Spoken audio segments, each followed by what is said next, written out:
Roberto. Ti volevo chiedere alcune cose. Lei ha detto che attualmente è disoccupato, ex autista. Sì. Ecco. Fino a quando ha avuto l'auto con noleggio?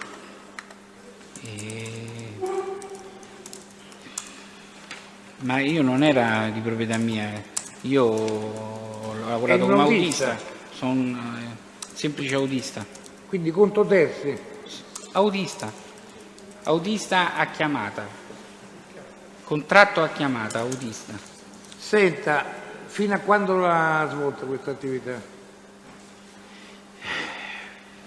Io ho lavorato saltuariamente fino al 2011, poi nel 2013 così, però questi contratti sono fatti così, non mi davano nemmeno buste paghe, niente.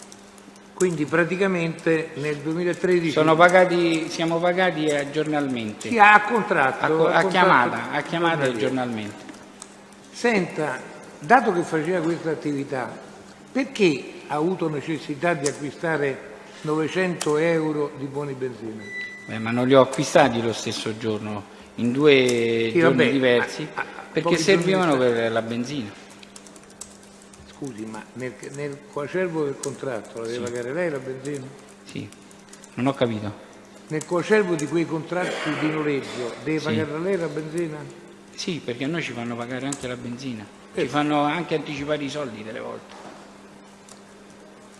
Senta, lei ha detto che praticamente fu indirizzato da Nitti per recarsi nel distributore. Sì, mi mandò al distributore di Via Flaminia e lì un ragazzo, mi sembra di ricordare si chiama Simone, ma non sono sicuro, che lavorava lì, e mi disse: guarda, però per comprare i pacchetti di buoni con gli assegni devi andare al distributore di Corso Francia da Roberto Lacopo e devi domandare di Roberto Lacopo. Senta, no, perché sembrerebbe, da quello che ha dichiarato il 7 e l'8, che ci sia una leggera discrasia, cioè lei di Lacopo viene a sapere dal dipendente nel corso del colloquio telefonico del 7. Roberto Lacopo mi ha detto, il dipendente mi ha detto di andare giù, non Nitti. Lei Lacopo lo sente l'8, non ho mattina capito. quando va in azienda. Non ho capito, scusi. Lacopo la prima volta, almeno documentalmente, lo sente quando la mattina dell'8 va in azienda. No, questa, poniamola come domanda questa. Allora, lei Lacopo quando lo incontra la prima volta? Io l'ho incontrato quando sono andato giù per comprare i buoni benzina. Quando ha ricevuto i buoni benzina? Certo. Ha incontrato Lacopo di persona? Sì, Lacopo stava Roberto. lì, stava lì dentro. Quando ha preso i buoni, lei dice che c'erano delle signore. Roberto Lacopo stava lì e poi ha mandato alle ragazze di prendere l'assegno e di darmi i buoni. Perfetto. Situazione successiva.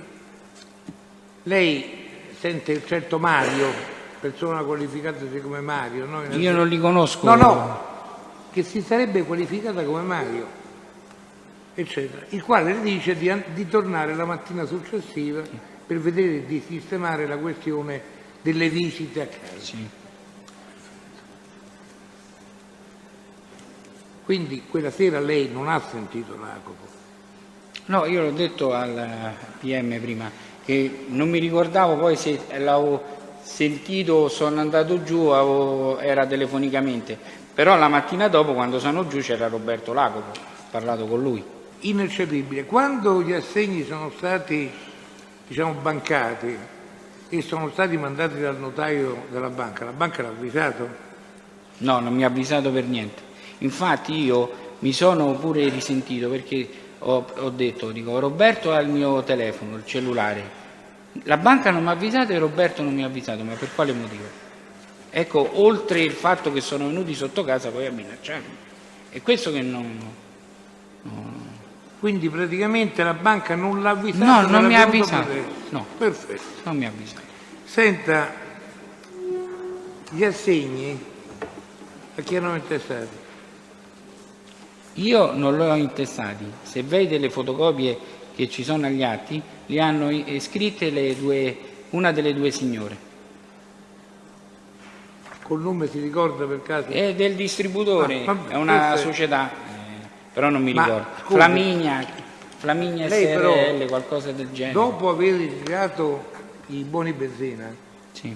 non si è più recato in azienda fino alla mattina dell'8.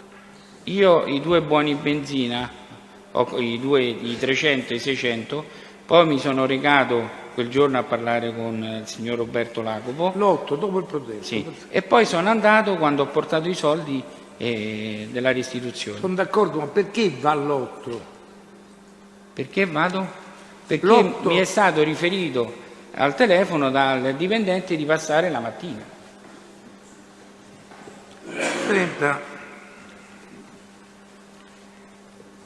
L'8 giugno lei telefona e si lamenta per la visita subita da Calvo e da altri. Ma l'ha collegato immediatamente agli assegni di Lacopo?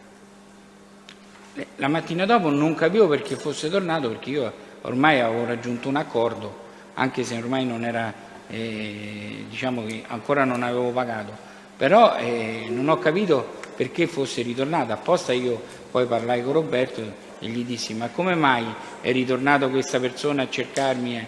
E lui mi disse che non aveva potuto parlare con lui, non aveva avuto i contatti e quello di Abbiamo sua già spontanea sentito. volontà era ritornato. Senta, una cosa che però le chiedo.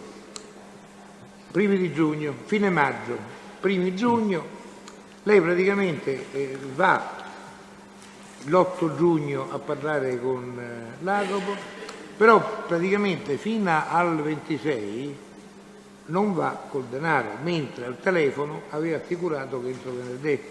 No, io il 26 non sono andato il 26, signor avvocato. Io sono andato il giorno che avevo stabilito, tant'è vero che poi Roberto non è più venuto a darmi Non siamo fastidio capiti. o a Sa mandarmi. perché il 26?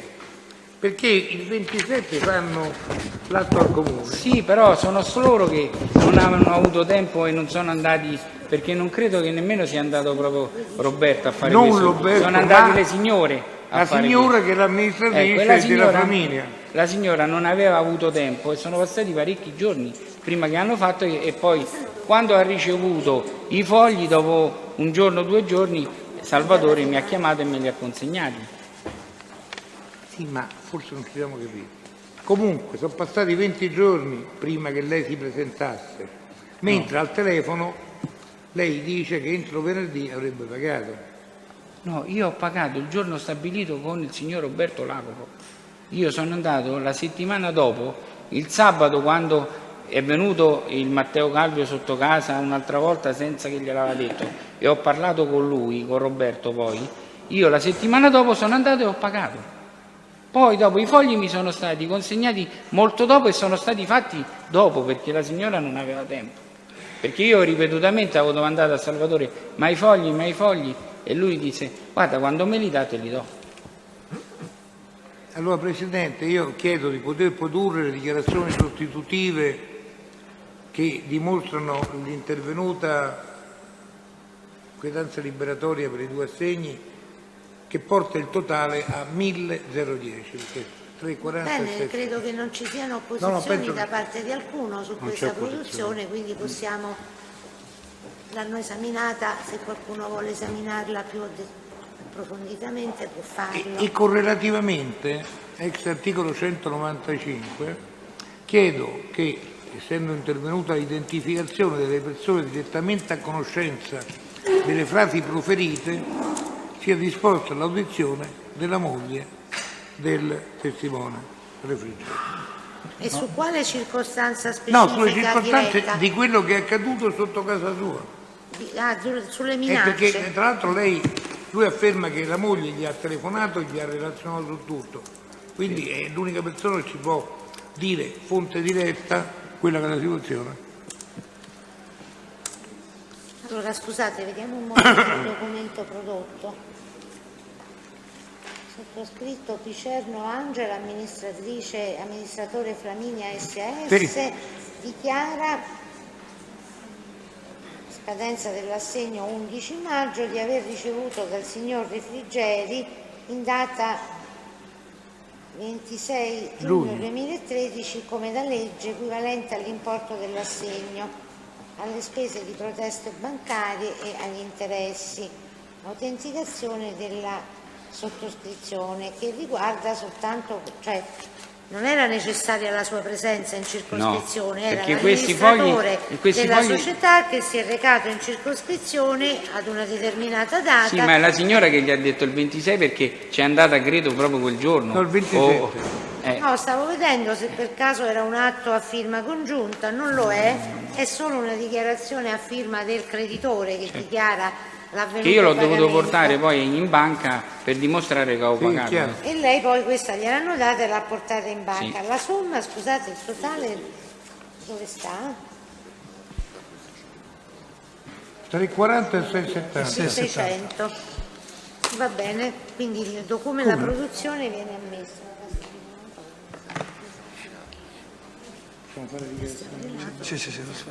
Il Tribunale ammette altresì la deposizione quale teste del relato della moglie del teste oggi presente. Sua moglie si chiama esattamente? Hernandez Marta Vanessa. E ci dà l'indirizzo che è il suo Sì, via stesso Morlupo numero 9. Via Morlupo numero 9. 00191 Roma. Poi magari dopo ripete bene il nome di sua moglie. Il Tribunale dispone la citazione attesa l'urgenza a mezzo polizia giudiziaria. Può venire quando? Per l'udienza di martedì, che era quella rimasta un poco più libera, martedì 12 aprile. No, che non è possibile. Buongiorno Prego. Presidente. Buongiorno Avvocato.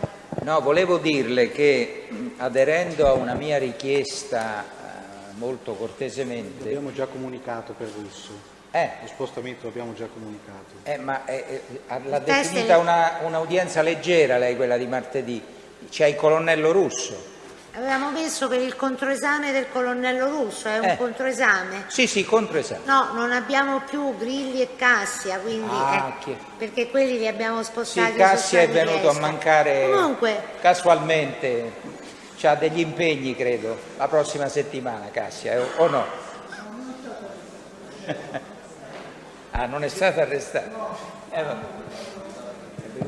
Ok, Presidente, Va poi bene, un'altra va bene. cosa. no, io l'ho indicata, però se ritenete che non vada bene il 12 neanche per il test del relato, lo dite, va bene? Presidente, posso inserirmi, Presidente, per la difesa di Buzzi, dopo il colonnello Russo, Buzzi dovrebbe fare una dichiarazione spontanea che potrebbe durare un'oretta. Poi lei deve procedere al controesame. Ma sarà molto breve, forse non so, veramente sarà molto le breve. domande, Avvocato, per favore. Quindi sarò per il numero 1 questa No, volta, siccome ne una. faccio pochi sarò per il primo.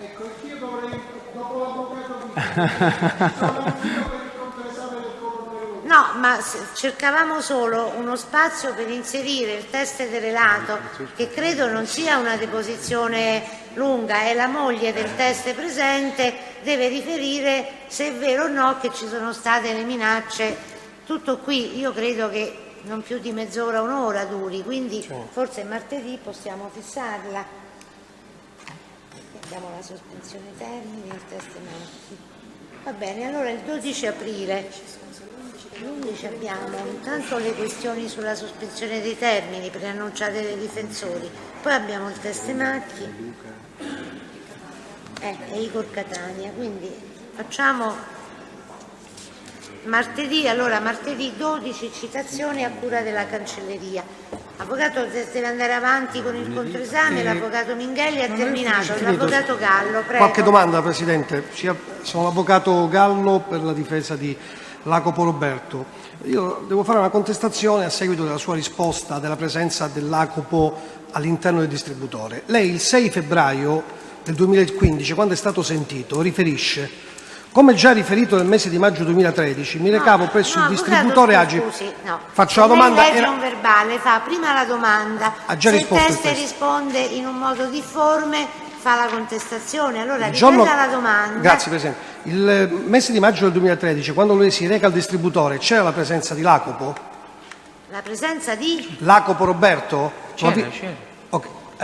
C'era. Io le faccio una contestazione perché lei, a pagina 2 del verbale del 6 febbraio, dice: nel mese di maggio 2013 mi recavo presso il distributore Agipit di Corso Francia per l'acquisto di buoni carburante. In tale circostanza chiedevo a un addetto del distributore di grossa corporatura e del quale non so indicarvi la generalità, del signor Roberto.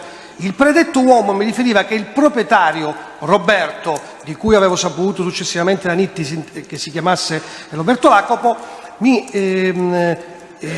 veniva, allora, di cui Nitti, in quel momento non c'era. Pertanto, mi scusi, avvocato, ma la prima o la seconda volta? Perché io 2 volte sono andato a cambiare gli assegni. Lo chiedo a lei, la prima una volta non c'era e un'altra volta c'era Roberto. Quindi quella volta non c'era. Allora, le spiego. Scusi, no, possiamo andare con ordine. Lei è andato una prima volta per i 300, Io sono andato 300 euro, no? Sì. I 10 buoni, poi dopo un po' di giorni, i 30 buoni, 300 euro. Sì. Allora, questa prima volta c'era Lacopo? No. No, e c'era questo signore C'era questo robusto, signore grosso. Che gli ha detto in questo momento non c'è. Non c'è. E lei che ha fatto? E io gli ho detto l'assegno che devo prendere i buoni è. Lui mi ha detto aspetta un attimo, poi ha detto sì, fai tutto con la signora. Quindi non c'era Lacopo per il primo? Ecco, per il secondo? Secondo c'era. La circostanza di non incassare gli assegni subito ma successivamente, a chi glielo ha riferito se Lacopo non c'era? Non ho capito. Lei ha detto che aveva detto a Lacopo di non incassare la seconda volta. Ma la prima volta aveva dato l'assegno? La prima volta? Aveva dato l'assegno? Sì. Ma non aveva dato disposizione di incassarlo successivamente? Allora, quando io ho parlato con lui personalmente, con Roberto, e lui mi ha detto che, dice, quando li verso, li assegni, e lui mi disse, io gli dissi, guarda se puoi aspettare un po', e mi ha detto, dice, vabbè, non ti preoccupare, dice, non c'è problema. Questo Grazie. Intervengo per la posizione di Calvio Matteo. Senta,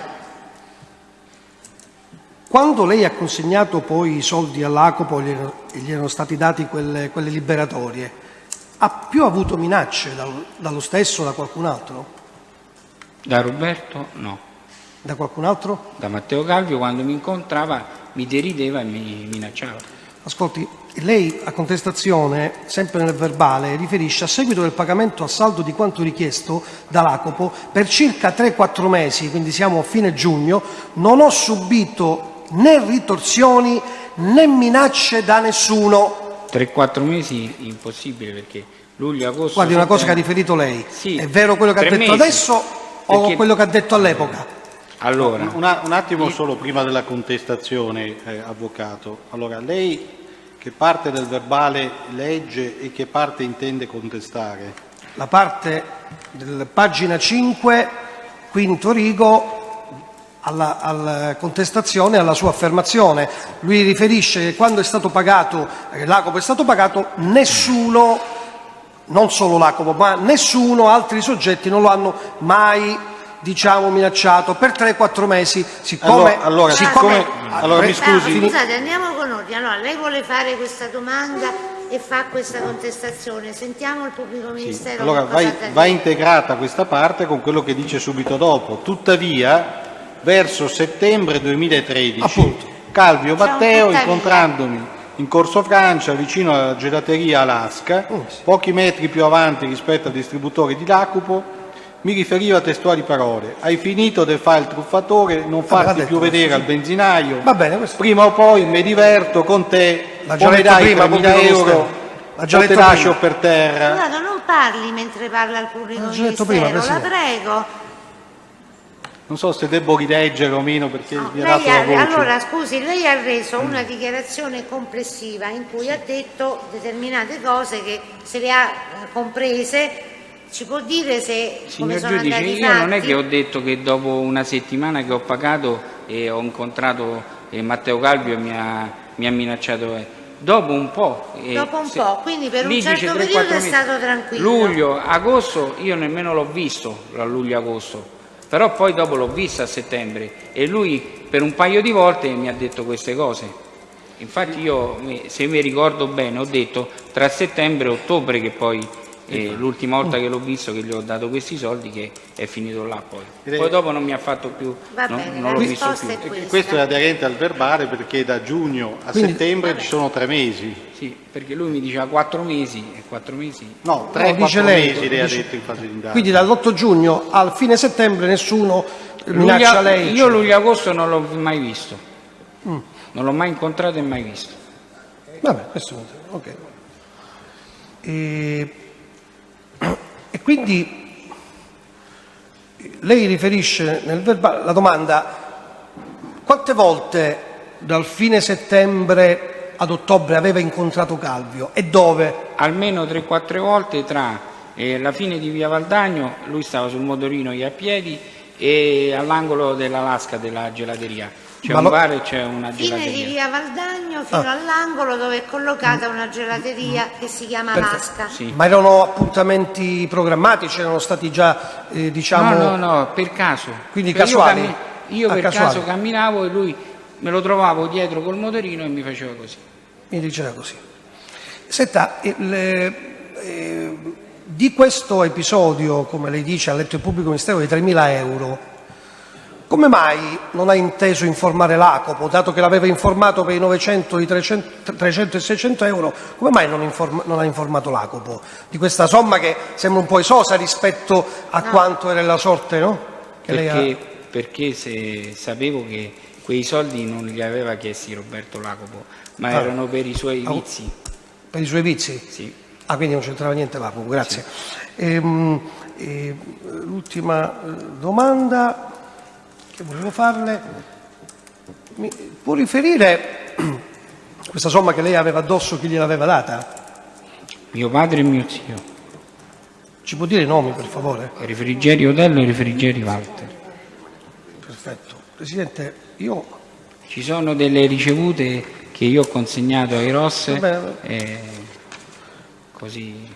Presidente, io finito il controesame chiedo, unitamente all'Avvocato Minghella, ai sensi del 195 primo comma, di citare il Catini Moreno e i fratelli Biagio e Daniele della DB Car in relazione all'episodio dell'incontro del Calvio, presunto del Calvio, sotto casa del Nitti, del Refrigeri, dal momento che Calvio poi sosterrà che non è mai andato sotto casa del signore. Quindi chiedo, mi pare lei ha fatto riferimento tra i tuoi fratelli a Moreno Catini. Moreno e Danilo Catini, tutte e due. Ah, l'hanno visto tutti e due? Sì, tutte e due lo sanno di questo E Di fatto. Biagio e Daniele sa fornire indirizzo e cognome? E chi Allora- sono Biagio e Daniele? Signor giudice, i Biagio e Daniele sono persone che sono mie nemiche, quindi sicuramente se li sentirete diranno tutte cose Sono sue opposte. nemiche? Ah, tutte Sì, cose sì. programmate? Sì. Cose che no, ha detto io lei? vi voglio avvertire, ecco. Cioè, cose che le ha detto lei, quindi, di dire? Avvocato, Non ho capito. abbia pazienza. Scusi, il test sta parlando, Io vorremmo capire sto che cosa avvertendo, dice.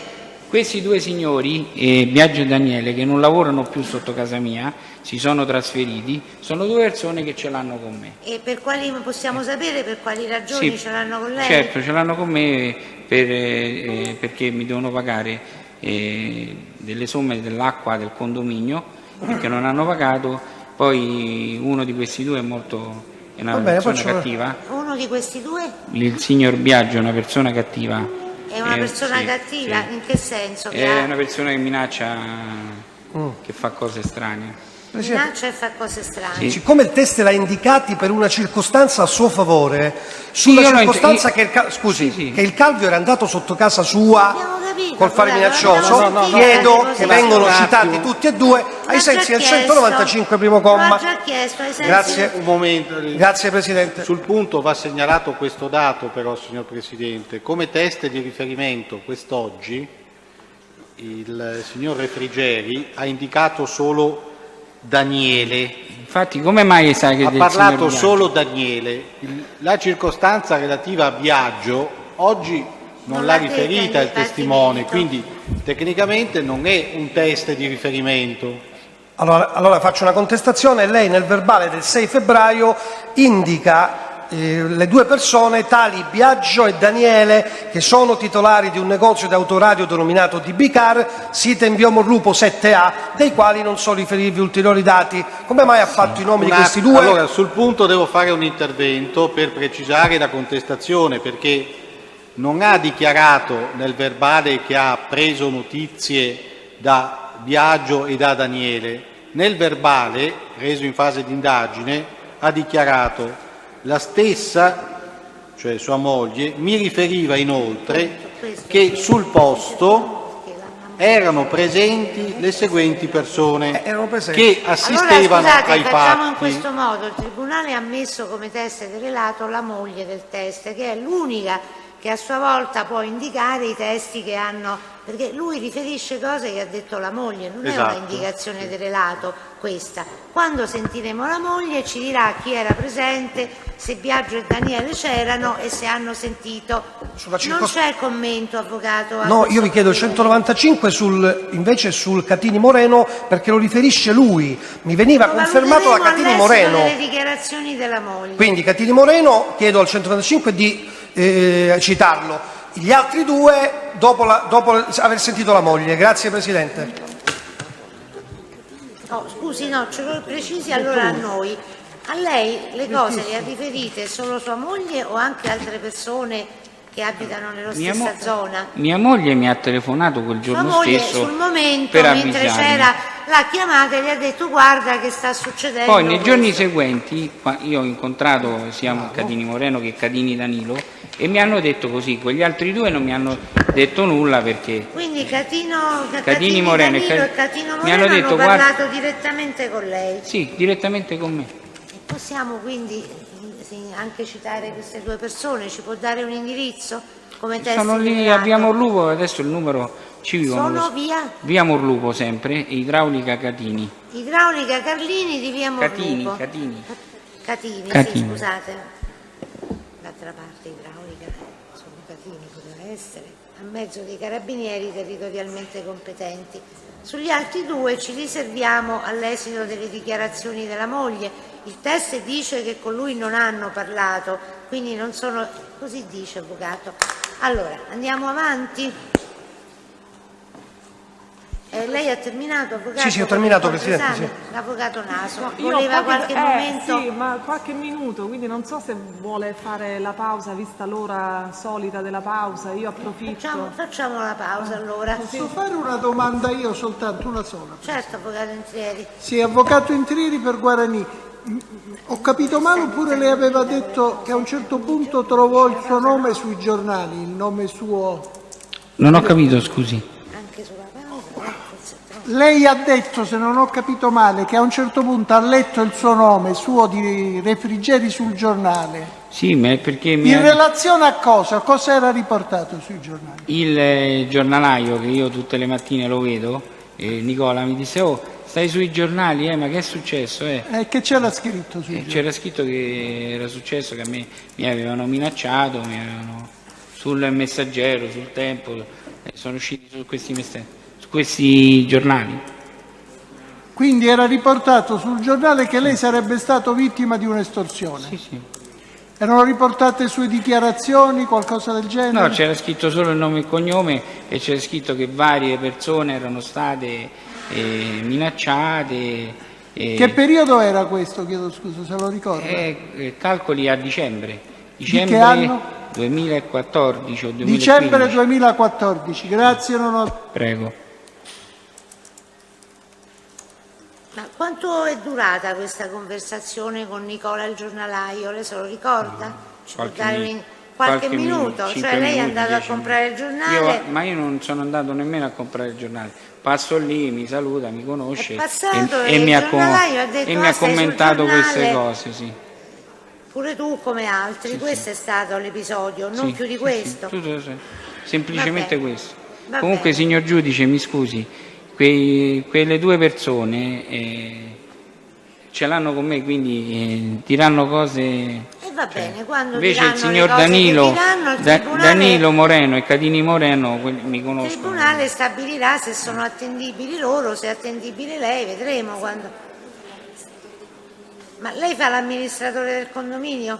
No, io sono semplicemente una persona che si occupa di qualche pagamento, perché nel mio condominio ci sono 8 appartamenti, quindi al di sotto di 8 può fare... Potete fare voi gli amministratori, sì, non avete lo facciamo a titolo senza lucro, per carità, familiare. però dico, lei si occupa del condominio, Sì, nel sì, suo piccolo condominio nel che mio non ha piccolo bisogno di... Lei si occupa del condominio e poiché questi signori non hanno pagato alcune Sì, rate, poi hanno ce detto l'hanno che con io lei. gli devo dare dei soldi, hanno creato dei problemi. bene. Cioè, cose che io Prendiamo non atto, ho, servirà cose con- che io non ho denunciato, non ho fatto, Va bene. però esistono. Vediamo se ci sono, oltre l'avvocato, a parte l'avvocato Naso che ha chiesto un momento di pausa, ci sono altri che vogliono fare domande?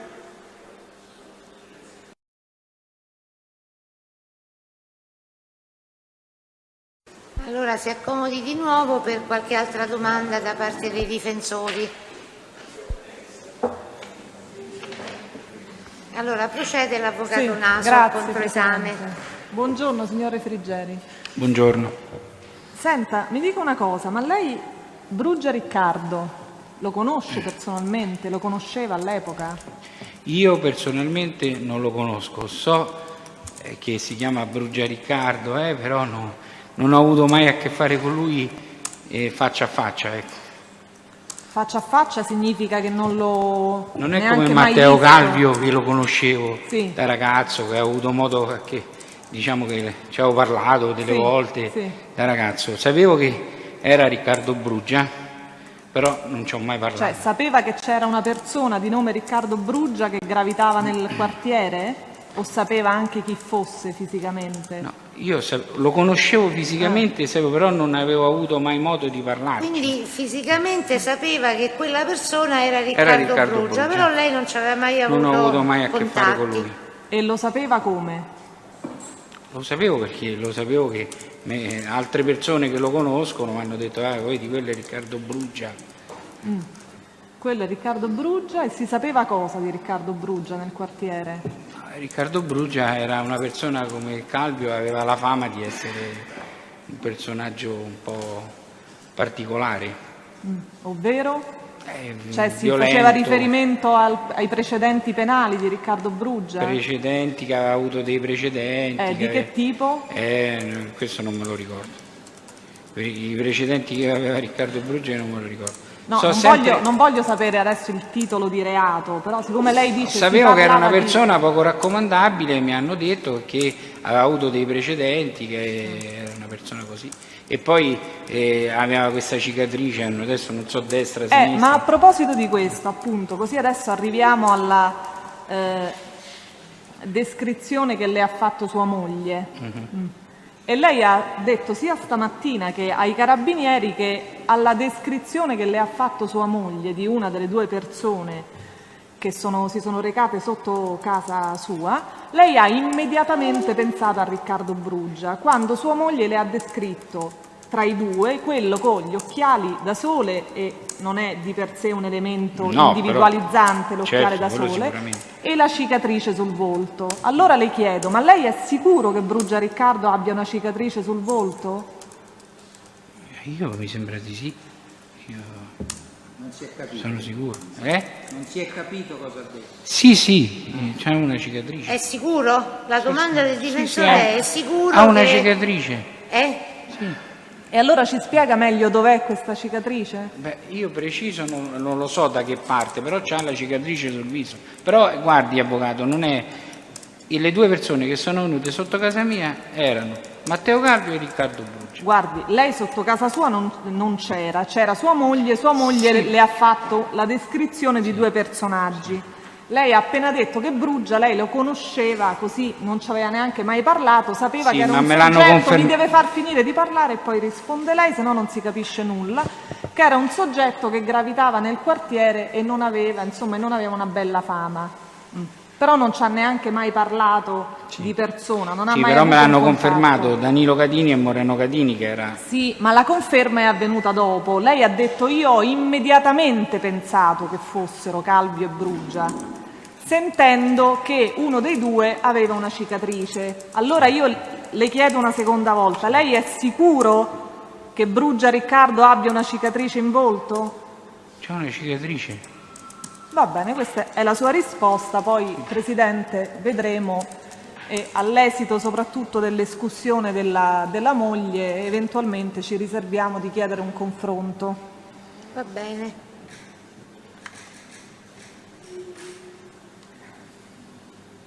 Senta, ma lei ha detto che non sa bene che precedenti avesse Brugia, si parlava solo di una fama un po' sinistra, ma se le faccio la domanda diretta... Veramente destra. Destra, sì. Ecco, destra. Destra, Soprattutto. non è sinistra. Ma è possibile che qualcuno abbia fatto mai riferimento a coinvolgimenti di Brugia nel processo cosiddetto NAR, riferibile a fatti degli anni '80? Io questo sapevo che dei NAR era Massimo Carminati per la storia che aveva avuto precedentemente. Di Riccardo Brugia non lo so dei NAR. Io so che mi hanno detto che aveva avuto dei precedenti e che era una persona poco raccomandabile. Questo, Altro basta. non Altro lo non so. sapeva. Va bene, poi questo lo vedremo. Senta, invece, con riferimento all'episodio in cui lei ha visto questo soggetto seduto, insomma, al distributore al quale l'ACOP avrebbe rivolto quella esternazione Massimè e lui avrebbe fatto questo gesto con la testa. Lei ha detto che ha capito solo dopo che era Massimo Carminati, dopo aver visto la foto. La foto sui giornali. E il collega di parte... Anche in televisione l'ho visto. E anche in televisione. Il collega Vasaturo le ha appunto domandato come mai si ricordasse un fatto che all'epoca, non sapendo lei che fosse Carminati, doveva essere un fatto neutro. È un fatto che mi è rimasto impresso perché si girò e si rivolse a lui e gli disse: "Ah, Massimè, che devo fare?" Mi è rimasto proprio impresso una cosa. Ma le è rimasto impresso, scusi, l'Acopo si rivolge a questa persona che stava peraltro dove precisamente? Seduto a sinistra, stava all'angolo a sinistra, c'è una vetrinetta, ci sono dei scaffali dove vendono le cose, davanti c'è la scrivania dove si effettuano i pagamenti, dove si prendono questi buoni benzina, queste cose, a destra ci sono altri scaffali. Quindi era all'interno dell'ufficetto del distributore. Sì. Siccome lei prima ha detto che indossava degli occhiali da sole, cioè indossava gli occhiali da sole all'interno dell'ufficio? Sì, aveva del degli distributore? occhiali scuri all'interno. All'interno, Sì, indossava sì. gli occhiali. Sì, Ho capito. All'interno del distributore Sì. intendiamo l'ufficetto, l'ufficio interno? C'è un ufficio, c'è a destra il gommista dove cambiano le gomme, c'è questo ufficio e a sinistra poi dietro ci sono Quindi le pompe voi di stavate benzina. all'interno dell'ufficio? Sì, noi stavamo all'interno e lui stava a sinistra. Quindi occhiali da sole scuri. Me lo conferma questo? Occhiali sì, delle lenti scure. Da sole scure comunque, anche io gli occhiali da vista posso mettere delle lenti scure pure. Erano lenti occhiali scure. da sole. Me lo ricordo bene questo. Se lo ricorda bene. Quindi poi i carabinieri le hanno fatto vedere la foto, poi lei l'ha vista in televisione e si è ricordato che quello era Massimo I carabinieri Carminati. non mi hanno fatto vedere la foto. Io Non ho l'ha visto detto lei nessuna- prima, lo ha No, dichiarato. io ho visto la foto al giornalaio, sui giornali e in televisione di Carminati. I carabinieri non mi hanno mostrato nessuna foto. Allora Mi avevo hanno capito fatto male solo, io. solo domande e io gli ho risposto. Basta. Ecco, allora le faccio questa domanda io. Che quella persona seduta lì, all'interno del distributore, nell'ufficio del distributore, con indosso degli occhiali da sole scuri, fosse Carminati, è un dato che le è venuto in mente a lei dopo aver visto la foto sui giornali o gliel'hanno detto i carabinieri che quello era Carminati e poi lei dice sì, in effetti, rivedendo la foto poi sui giornali e in televisione, No, i quello era carabinieri non mi hanno Carminati. detto questo, i carabinieri mi hanno fatto solo le domande. Io dopo, siccome Roberto aveva detto Massimè, poi ho visto la foto e l'ho riconosciuto perché almeno che non abbia un sosia gemello, era lui. No, non ha gemelli, però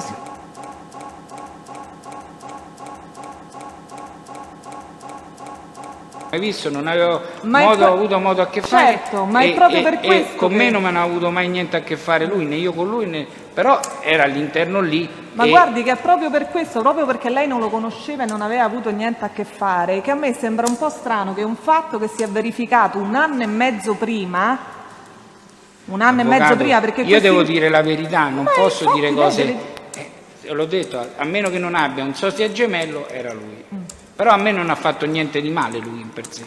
Sì, ma guardi, questo non è in No, discussione. ma la difesa le fa rilevare che tra il momento in cui lei vede questa persona nell'ufficio e poi il momento in cui c'è l'inchiesta, i giornali, la televisione, i carabinieri la sentono, è passato un anno e mezzo.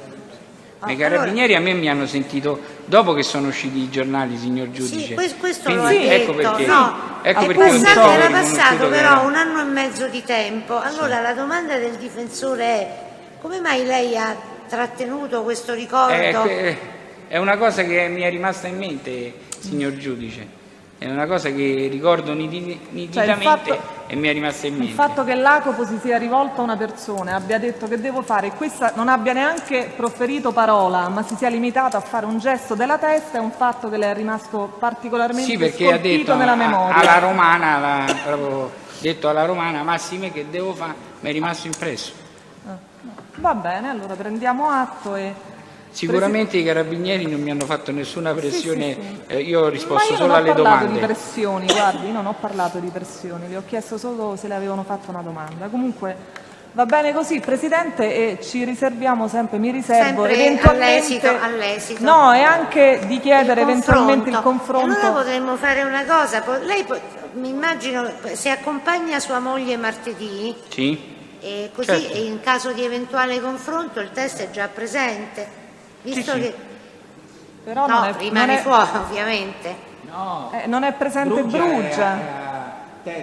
Cioè io dicevo di farlo in un futuro sperando anche che magari Brugia Ma il possa confronto essere lei non lo avvicinato. chiedeva tra questo test e la moglie eventualmente, no? Con No, Brugia, allora scusa, mi sono no, espressa ho male, capito sì, ha male. ragione. No, avvocato, ho capito male io. Allora lo riserviamo, Lo riserviamo dopo. ad un momento successivo. Quindi lei ha terminato. Ci sono altre domande in controesame per questo testimone?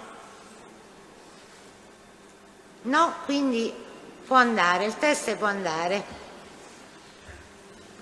Allora, prima Grazie, delle Arminio. spontanee dichiarazioni, no, ci sarebbe un problema. Abbiamo da sentire due testi che sono citati come 210, quindi in teoria potrebbero avvalersi della facoltà di non rispondere.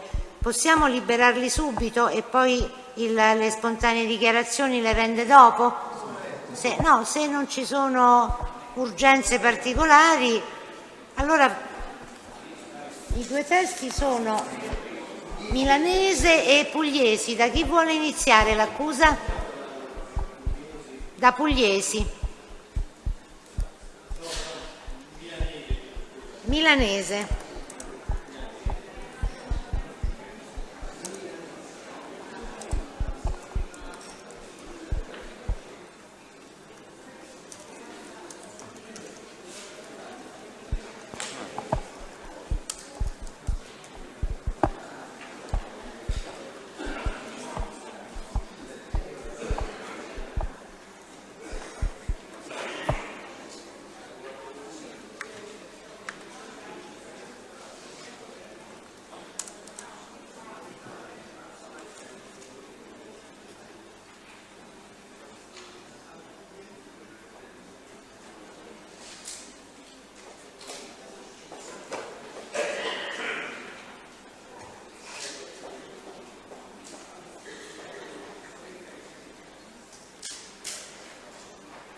Possiamo sono andati a chiamarlo, va bene, va bene.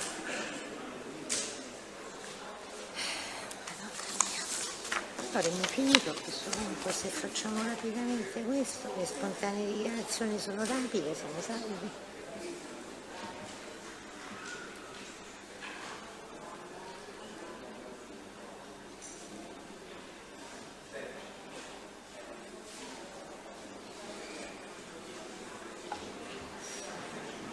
Allora si può accomodare, prego.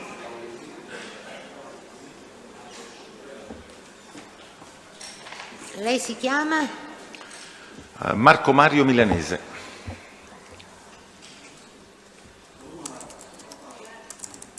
È nato? Nato a Milano l'8 settembre 59. Dove è residente? A Roma, via Nemea 47. La sua attività di lavoro? Avvocato. Allora, pubblico ministero, ci vuole precisare la posizione del test? Sì, se è un sulla test base come... delle indicazioni a nostra disposizione, salvo ovviamente integrazione da parte dell'avvocato che potrà essere più preciso, dovrebbe essere imputato con procedimento pendente in udienza preliminare per i delitti di corruzione e di illecito finanziamento. È così? No. Non è così. Sì, È così, Presidente, sono sì. l'avvocato La Rosa, difendo il... No, questa è Milanese. l'imputazione, solo imputato, poi no, Sì, perché sì, è vedevo il imputato. test. Sì, va bene. Confermo che è imputato per C'è reati. questa Sì. imputazione, Contesta, quindi lo peraltro. sentiamo ai sensi del 210 con la presenza del contesta di difensore, essere con la presenza del difensore, avvocato Bruno La Rosa. Bruno La Rosa. Senta, per la veste processuale che lei assume, ovvero per essere imputato nel procedimento che abbiamo appena ricordato, lei ha la possibilità di non rispondere alle domande. Intendo rispondere. Intende rispondere. Sì. Prendo atto che ho facoltà di astenermi dal rendere dichiarazioni, ma intendo rispondere. Allora si procede con l'assistenza del difensore. Prego, pubblico ministero.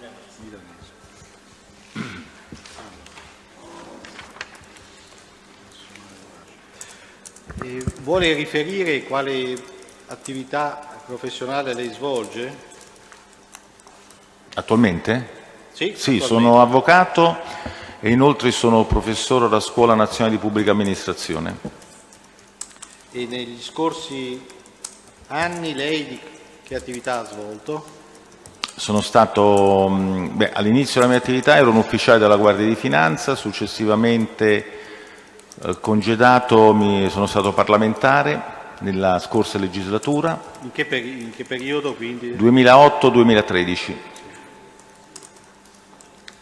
E poi E poi una volta che ho cessato dal mandato parlamentare sono rientrato, ero in aspettativa alla Scuola Superiore dell'Economia all'epoca e quindi sono rientrato all'ente di appartenenza, quindi Scuola Nazionale di Pubblica Amministrazione.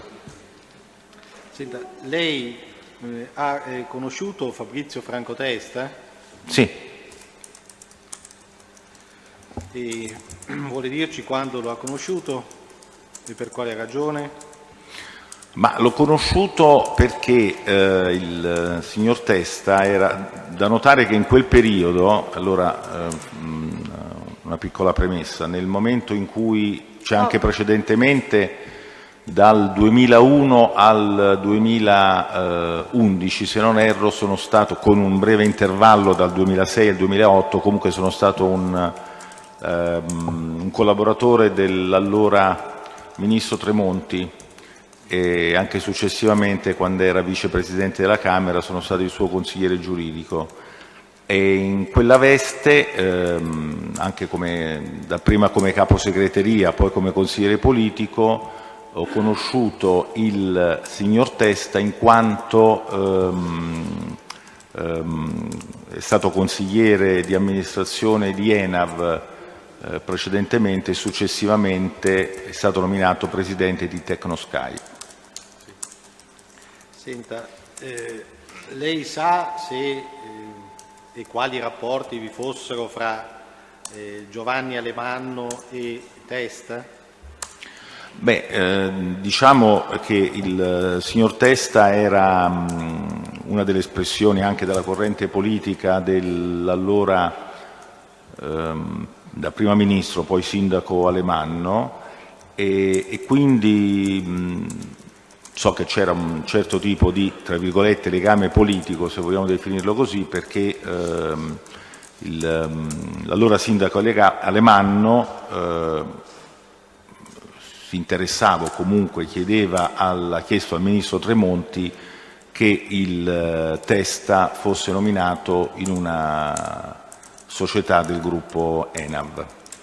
Senta, Vediamo di focalizzarci sul periodo successivo al 2009 Sì. e sul rinnovamento di ENAV, del Consiglio di amministrazione di ENAV. Sì. Ora, lei sa che Testa faceva parte del Consiglio di amministrazione? L'ho saputo e lo sapevo anche se non conoscevo all'epoca il signor Testa. Quindi una volta decaduto il Consiglio nel 2009, lei sa se Testa sia stato rieletto o meno? Sì, allora una volta che è scaduto il Consiglio di amministrazione, faccio una piccola, se mi è consentito, una piccola premessa. I consigli di amministrazione delle società statali, quindi proprietà del Tesoro, nella fattispecie di ENAV c'era sempre un controllo, tra virgolette, tecnico da parte del Ministero competente, che era il Ministero delle Infrastrutture, dove all'epoca c'era il Ministro Matteoli. E per una legge del 2001, se non sbaglio, il governo ha l'indirizzo politico che è anche l'indirizzo di nomina del Consiglio di amministrazione. Quindi nel momento in cui viene rinnovato il Consiglio di amministrazione di ENAV, viene cambiato il management, nel senso che viene confermato l'amministratore delegato Puglisi, mentre invece viene cambiato il presidente, perché precedentemente c'era l'ex generale della finanza Bruno Nieddu e viene sostituito da Martini, così come i membri del Consiglio di amministrazione vengono in parte cambiati e il signor Franco Testa non viene confermato. Bene, il punto è questo: non è stato rinnovato Testa, non è stato inserito nel nuovo Consiglio di amministrazione per il periodo successivo al 2009.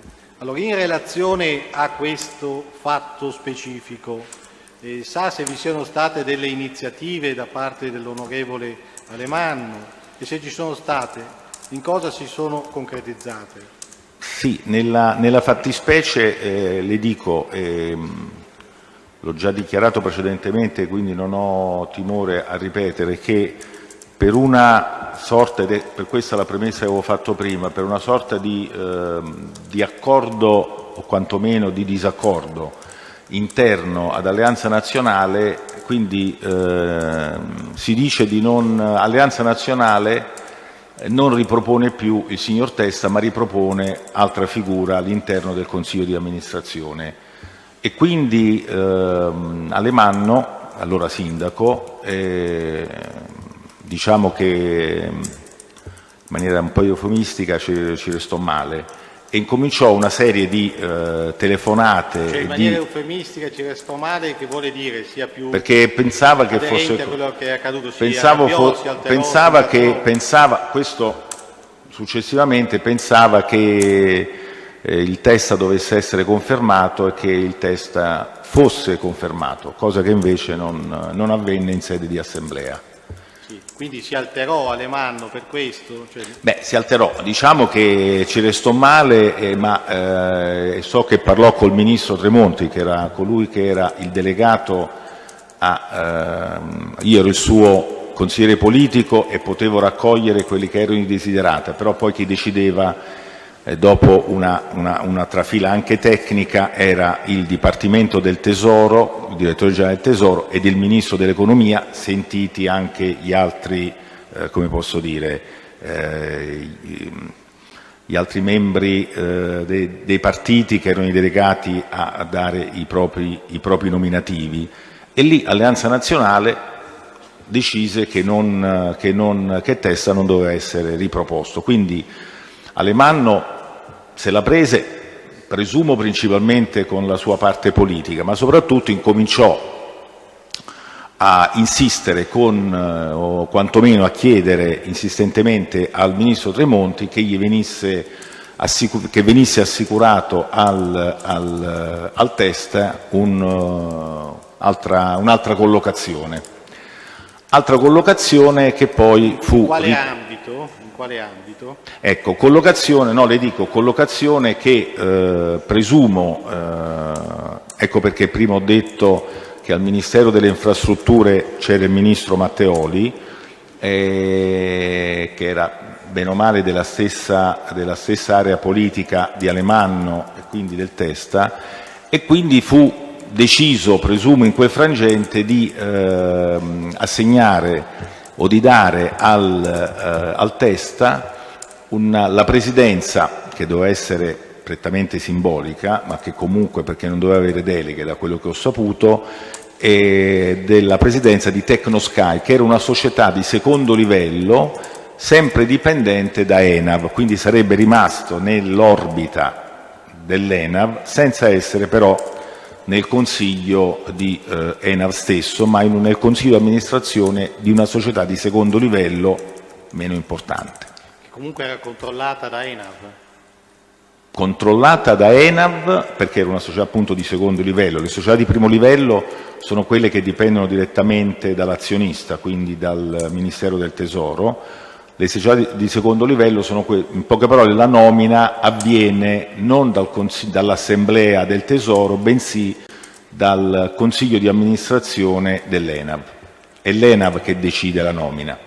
Quindi c'è stato un impegno da parte di Alemanno affinché venisse assicurata questa collocazione. Sì, diciamo che Alemanno ha fatto numerose telefonate a Tremonti, e dopo Tremonti mi ha delegato, mi ha detto cerchiamo di risolvere questa questione, e ha delegato me per fare in modo che ci fosse portata a compimento questa collocazione. Quindi i contatti, per quello che le risulta, sono intercorsi tra il ministro Alemanno e tra Alemanno e Tremonti, e Alemanno poi mi chiamava direttamente con telefonate lunghissime in cui insisteva che bisognava fare questa cosa. Io poi chiedevo il ministro Tremonti, chiedevo conferma, Tremonti diceva sì, poi sa, in questi casi voglio dire, diceva basta che non mi chiami più, io ho altre cose a cui pensare, io faccio il ministro della settima potenza del mondo dell'economia, ho altre cose a cui pensare piuttosto che a questo, quindi, e io chiamavo l'amministratore delegato Puglisi di ENAV e dicevo avete creato questo problema, risolvetelo, e quindi era un passaggio del genere. Quali erano le argomentazioni che Alemanno poneva a sostegno della figura di Testa? Ma perché le argomentazioni erano... Testa? Come? Perché gli interessava, in altri termini, Testa? Beh, presumo che... Cioè, per quello che le ha detto, insomma. No, vabbè, ma là sa come voleva, ognuno portava dei suoi... A me non è che mi venivano a dire a me o al ministro Tremonti ci interessa, dice questa è una persona di nostra fiducia, una persona capace, una persona che ha il curriculum, una persona che a noi interessa, quindi vogliamo questa nomina. Dopodiché... siccome il mio incarico era anche quello di evitare problemi, sentivo che invece altra parte di Alleanza Nazionale non voleva Testa, e quindi, per dire, il presidente Fini non voleva, questo saputo da altre persone, non voleva assolutamente che ci fosse Testa, ma che ci fosse Martini, che poi fu nominato presidente di ENAV, per dire. L'ha saputo da altre persone che Fini aveva quella posizione. Chi sono queste altre persone? Il ministro Matteoli me lo disse un giorno, disse assolutamente, anche perché solitamente se qualcuno, voglio dire, non demerito o altro, viene confermato nel consiglio di amministrazione successivo. In quel caso invece, siccome sapevo che Alemanno ci teneva in modo particolare, dissi ma siete sicuri? Dopo dice tu non ti preoccupare perché è Fini che decide, Fini vuole Martini, e quindi... Questo glielo disse il ministro? Ministro Matteoli. E disse non ti preoccupare perché Fini vuole Sì, no, Fini vuole Martini assolutamente, quindi va Martini e basta. E dissi no, ci mancherebbe, io ero un esecutore. Soffermandoci un po' più attentamente sui colloqui telefonici che vi sono stati tra lei e Alemanno, dinanzi a queste insistenze di Alemanno, lei che cosa gli ha detto? È che se era d'accordo il ministro Tremonti la cosa si faceva, ma che ci volevano anche Cioè, il problema è che lì ci volevano dei tempi, non è che uno potesse dalla sera alla mattina, come posso dire, alza il telefono c'erano dei tempi, vale a dire, siccome una società di secondo livello, io cercavo di spiegare al sindaco Alemanno che c'erano dei tempi da rispettare, perché prima serviva la nomina e l'insediamento del consiglio di amministrazione di ENAV, dopodiché serviva che ENAV facesse un proprio consiglio di amministrazione, preparassero i documenti e veniva nominato il consiglio di amministrazione di Tecnosky. Cioè, voglio dire, se non sbaglio, il consiglio di amministrazione di ENAV è stato nominato ad aprile-maggio del 2009, il test è stato nominato, mi sembra, ottobre-novembre del 2009, c'erano dei tempi tecnici. Alemanno, magari non sapendo, non conoscendo questi tempi, era insistente a dire: ma tu capisci? Allora, siccome il mio incarico, cioè io non conoscevo test all'epoca, non è che cercavo di spiegare tecnicamente, perché quello era il mio ruolo, come avveniva questa nomina. Siccome e quindi ha spiegato ad Alemanno, cioè, voglio dire, Poi spiegava i tempi, la procedura. Spiegavo i tempi, perché voglio dire, anche Alemanno, ma Alemanno... La nomina veniva dal consiglio di amministrazione della ENAV e quindi prima bisognava costituire... Ecco, ma dopodiché Alemanno avrà chiamato sicuramente anche il direttore generale del Tesoro, il quale poi si è lamentato con Tremonti dicendo: perché questo mi chiama, io sono organo tecnico. Il direttore generale del Tesoro chi era all'epoca? All'epoca era Grilli, il professor Grilli. Ecco, lei disse ad Alemanno che si sarebbe attivato, o il ministro si sarebbero attivati chiamando Pugliesi. No, ma guardi, la soluzione per Tecnosky non è che l'ha trovata né il ministro Tremonti né io. La soluzione Tecnosky è stata trovata all'interno, definiamola così, di Alleanza Nazionale, dove loro si sono messi d'accordo, dice: ok, perfetto, evitiamo, come si chiama, Testa non deve stare in ENAV, adesso gli troviamo un altro posto. Sono stati loro stessi che hanno individuato quest'altra soluzione nella presidenza di Tecnosky. Dopodiché Alemanno, non lo so, se non fidandosi della sua parte politica, continuava a chiamare Tremonti. Tremonti non voleva che lo chiamasse e l'ha dirottata a me, e io dovevo fare come colui che tra l'incudine e il martello doveva prendere tempo, doveva dire: non ti preoccupare. Poi io ho chiamato Puglisi, ho detto: la fate questa cosa oppure no? L'avete individuato? Dice: sì, lo mettiamo, però deve aspettare, perché Alemanno non è che chiamava solo Tremonti o me, chiamava Puglisi, chiamava Martini, chiamava Matteoli, chiamava Fini, chiamava sicuramente il direttore generale del Tesoro, chiamava Francesco Parà. Poi sono persone queste che non si volevano far chiamare, perché il politico che chiama, l'amministrativo, il tecnico non vuole. Quindi, cioè, la mia figura, io sto cercando di spiegarlo da un po' di tempo, era quella di fare da cuscinetto tra chi decideva, il ministro dell'economia, il ministro delle infrastrutture, il presidente della Camera capopartito Fini, e le altre persone che volevano avere solo che conferme e che parlavano tutte tra di loro, e quindi ero tra... Scusi, è giusto dire che Alemanno ha portato avanti una pressante e prolungata attività per sostenere Testa affinché venisse trovata una ubicazione dello stesso in ambito ENAV, diciamo? Dottore, se mi è consentito, possiamo definirla pressante. Certo, nei miei confronti, ma non lo dico per... poteva essere pressante, io molte volte non gli rispondevo neanche. Dopodiché quello chiamava Tremonti e Tremonti si incazzava con me. Cioè, l'unico modo per essere, voglio dire, l'unico che poteva essere pressante era il ministro Tremonti. Degli altri, quello che facevano gli altri mi interessava, come posso dirle, poco. Dopodiché si metta anche, perché avendo vissuto quel momento, si metta nei panni di un capo corrente, di un capo partito, dove si vede che uno dei suoi non viene nominato. Lo si vede anche come una forma di dire: allora non conti, non conto niente. Ecco. Mi permetto di dire questo per dire anche che non è una cosa...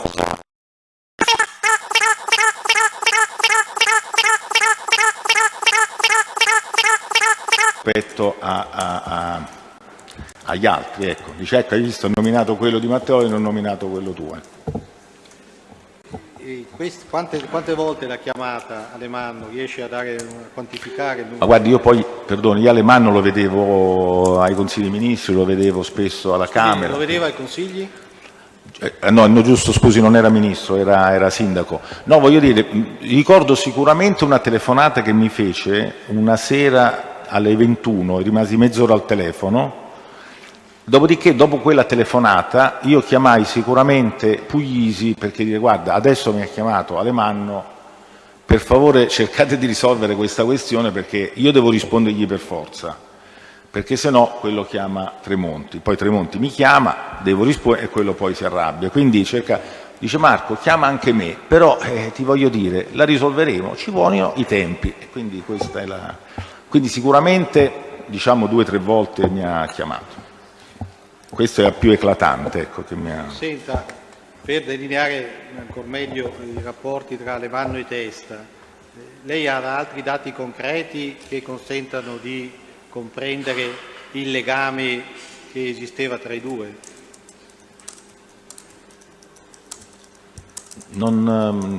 Scusi, non riesco a capire cosa intende per dati... Ora, lei ha riferito alcuni episodi che attengono a un'iniziativa di Alemanno per sostenere la posizione di Testa affinché fosse attribuito a Testa, visto che non era stato eletto in seno al Consiglio di amministrazione di ENAV, un posto nell'ambito di una controllata di ENAV, Tecnosky. Sì. Oltre a questo episodio, per quello che lei ha vissuto, è in grado di riferire ulteriori iniziative che Alemanno ha portato avanti per sostenere Testa? No, che io ricordi adesso no. Non so se lei ha qualche altro elemento, ma non ho... No. Il pubblico ministero ha terminato. Ci sono domande dei difensori? Sì, Presidente. Civile. Prego, avvocato. Sì, Presidente, grazie. Per il verbale sono l'avvocato Vasaduro per la parte civile libera. Buongiorno, avvocato. Senta, lei prima ha riferito su sollecitazione del pubblico ministero circa le modalità di selezione dei componenti del Consiglio di amministrazione di ENAV, poi ha parlato anche di Tecnosky. Ecco, io volevo chiederle più in dettaglio, può indicare al Tribunale quali sono i criteri di selezione dei componenti dei consigli di amministrazione di una società come ENAV? Di una società come ENAV? Sì, grazie. No, io le posso dire i criteri che sono criteri politici e tecnici di quelli che sono, non di ENAV, delle società dello Stato in genere, che sono delle segnalazioni che arrivano nella fattispecie dai partiti o soprattutto per gli appartenenti, sulle basi dei curriculum che vengono trasmessi, viene fatta poi una verifica tecnica da parte degli uffici competenti del Tesoro. Ecco, però per me, credo che sia molto importante comprendere una cosa, cioè esistono dei parametri normativi che disciplinano le modalità di selezione dei componenti di un consiglio di amministrazione o comunque di un management apicale all'interno di una società a partecipazione pubblica o comunque di interesse pubblico. Ci sono parametri normativi?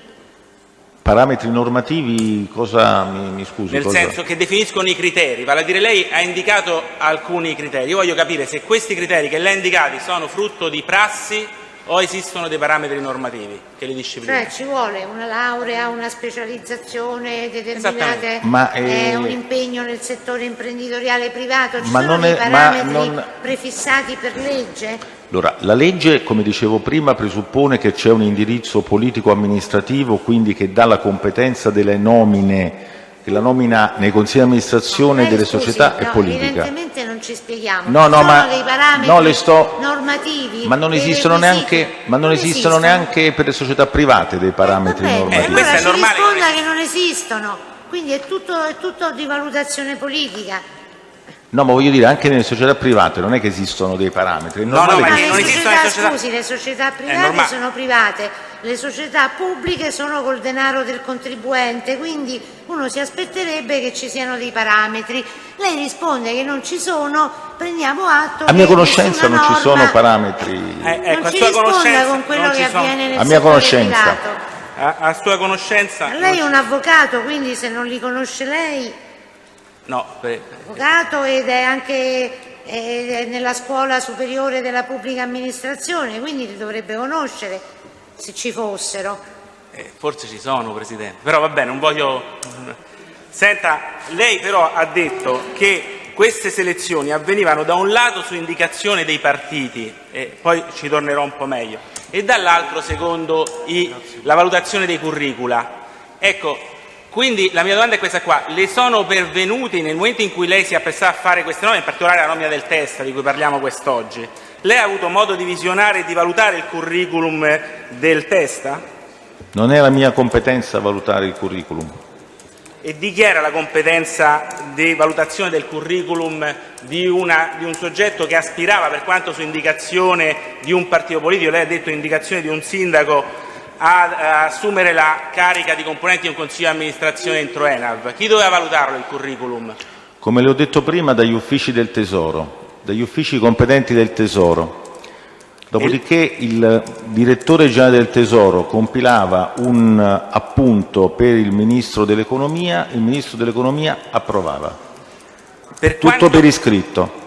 Perfetto, quindi lei può riferire al Tribunale che il curriculum del signor Testa è stato valutato ai fini della sua, dell'attribuzione dell'incarico. Parliamo di quelli della Tecnosky, che è quello di cui abbiamo parlato oggi, ma potremmo parlare anche dell'incarico precedente all'interno del Consiglio di amministrazione di ENAV. Voglio dire, lei sa per certo se questo curriculum è stato acquisito e valutato da chi aveva competenza a valutarlo? Per forza, perché sennò non iniziava nessun tipo di trattazione. Il direttore generale del Tesoro è di nomina politica? E di nomina del Ministro dell'Economia, sì. Bene. Ecco, lei ha detto perché altrimenti non poteva assumere l'incarico. Ora io voglio capire perché la mera acquisizione dell'atto formale di acquisizione di un curriculum, acquisizione formale, è questo l'elemento propedeutico all'assunzione dell'incarico o è la valutazione del curriculum nello specifico? Mi spiego meglio perché voglio essere chiaro. Cioè, se io faccio il fruttivendolo e mando il curriculum ad ENAV o alla struttura che lei ha indicato che deve valutare i curricula, esiste la possibilità, secondo lei, che pur non avendo una qualificazione specifica per assumere quell'incarico io possa essere indicato e assumere l'incarico di componente di un consiglio di amministrazione di una società di quel tipo, lei che è stato consulente del Ministro? Io ero il consigliere politico e non posso rispondere a questa domanda, deve farla secondo me al direttore generale del Tesoro o al funzionario, al dirigente competente. Perché lei non lo sa questo? Ma non era un mio... No, lasci stare se era di sua competenza, non era di mia perché magari competenza. non era di sua competenza, ma lei può essere comunque a conoscenza della situazione delle prassi, quindi potrebbe rispondere. Voglio dire, allora per prassi voglio dire che un diplomato non ho mai visto, però non so se ci fosse, sono stati, però se qualcuno mi domandasse ci sono mai stati diplomati, dico diplomato per dire, nei consigli di amministrazione hanno fatto amministratore delegato di qualche società del Tesoro, io dico proprio di no. No, ma la domanda Direi non di no. era forse solo il diplomato? No, per dire, ma io non scusi, conosco i curriculum. La domanda probabilmente è questa: ma qualcuno estraneo alla politica può chiedere, può inviare un curriculum e chiedere di essere valutato? Certo. Lo può fare? Certo. È mai capitato che sia stato nominato qualcuno estraneo alla politica, che lei sappia? Beh, molte volte mancavano persone anche in società particolari e voglio dire è stato l'organo tecnico che ha svolto un'attività attraverso le società di cacciatori, cosiddetti cacciatori di teste, per trovare soprattutto figure apicali come poteva essere l'amministratore delegato piuttosto che il presidente. Questo sicuramente. Senta, io prima ho fatto un esempio generico, ora le faccio la domanda specifica. Lei sa se il Testa Fabrizio Franco ha qualche competenza specifica, specialistica, qualche qualificazione o comunque qualunque altro titolo professionale, di esperienza professionale idoneo a quantomeno ad essere valutato, lo dirà lei, per l'assunzione di un incarico all'interno di un consiglio di amministrazione di un ente per l'assistenza al volo o di una società operante nel sistema della sicurezza? Va bene, abbiamo capito. Grazie, Presidente. Non ne sono a conoscenza e tra altre cose quando io ho saputo dell'esistenza del test era già stato nominato precedentemente in ENAV. Va bene. Senta, altra domanda. Lei ha riferito in ordine alle problematiche che sono insorte rispetto al rinnovo dell'incarico del test all'interno del Consiglio di amministrazione di ENAV. Sa indicare meglio al Tribunale se c'erano delle tensioni, se erano maturate, erano insorte delle tensioni all'interno del precedente Consiglio di amministrazione che hanno indotto il decisore politico, per dirla con questa espressione ampia, da lei ben indicato, ad evitare il rinnovo dell'incarico all'interno del CDA di ENAV al Testa? Non ne sono a conoscenza. Non sa se ci sono state delle tensioni. Senta, lei sa se il Testa ha avuto rapporti con esponenti del gruppo Finmeccanica? Penso di sì. Pensa su quali basi? Anzi no, sì, sicuramente. Ecco, e su quali basi lei dà questa risposta affermativa al Tribunale? Sulla base? Su quali sono gli elementi che le inducono a rispondere affermativamente, cioè dire che il Testa aveva rapporti con Finmeccanica? Da cosa deriva questa sua consapevolezza? Beh, perché poi ho conosciuto il Testa e ho saputo che era in rapporti con Guarguaglini, con l'amministratore delegato e il presidente di Finmeccanica. Che tipo di rapporti? Di conoscenza, non lo so che tipo di rapporti. E questi rapporti persistevano anche quando lui aveva l'incarico all'interno del Consiglio di amministrazione di ENAV? E questo non lo so perché non lo conoscevo quando era nel Consiglio di amministrazione di ENAV. Ho capito. Senta, però lei ha detto rapporti di conoscenza, lei non sa se erano anche rapporti in qualche modo di natura, diciamo, economico-professionale con Finmeccanica? No, questo non lo so. Ok. Nessun'altra domanda, grazie. Gli altri difensori hanno domande per questo test? Io ho alcune precisazioni. Avvocato Naso, prego. Prego. Buongiorno, avvocato Milanese, sono l'avvocato Naso e sono appunto il difensore di Testa. Una sola domanda a corredo di quello che lei ha detto fino adesso.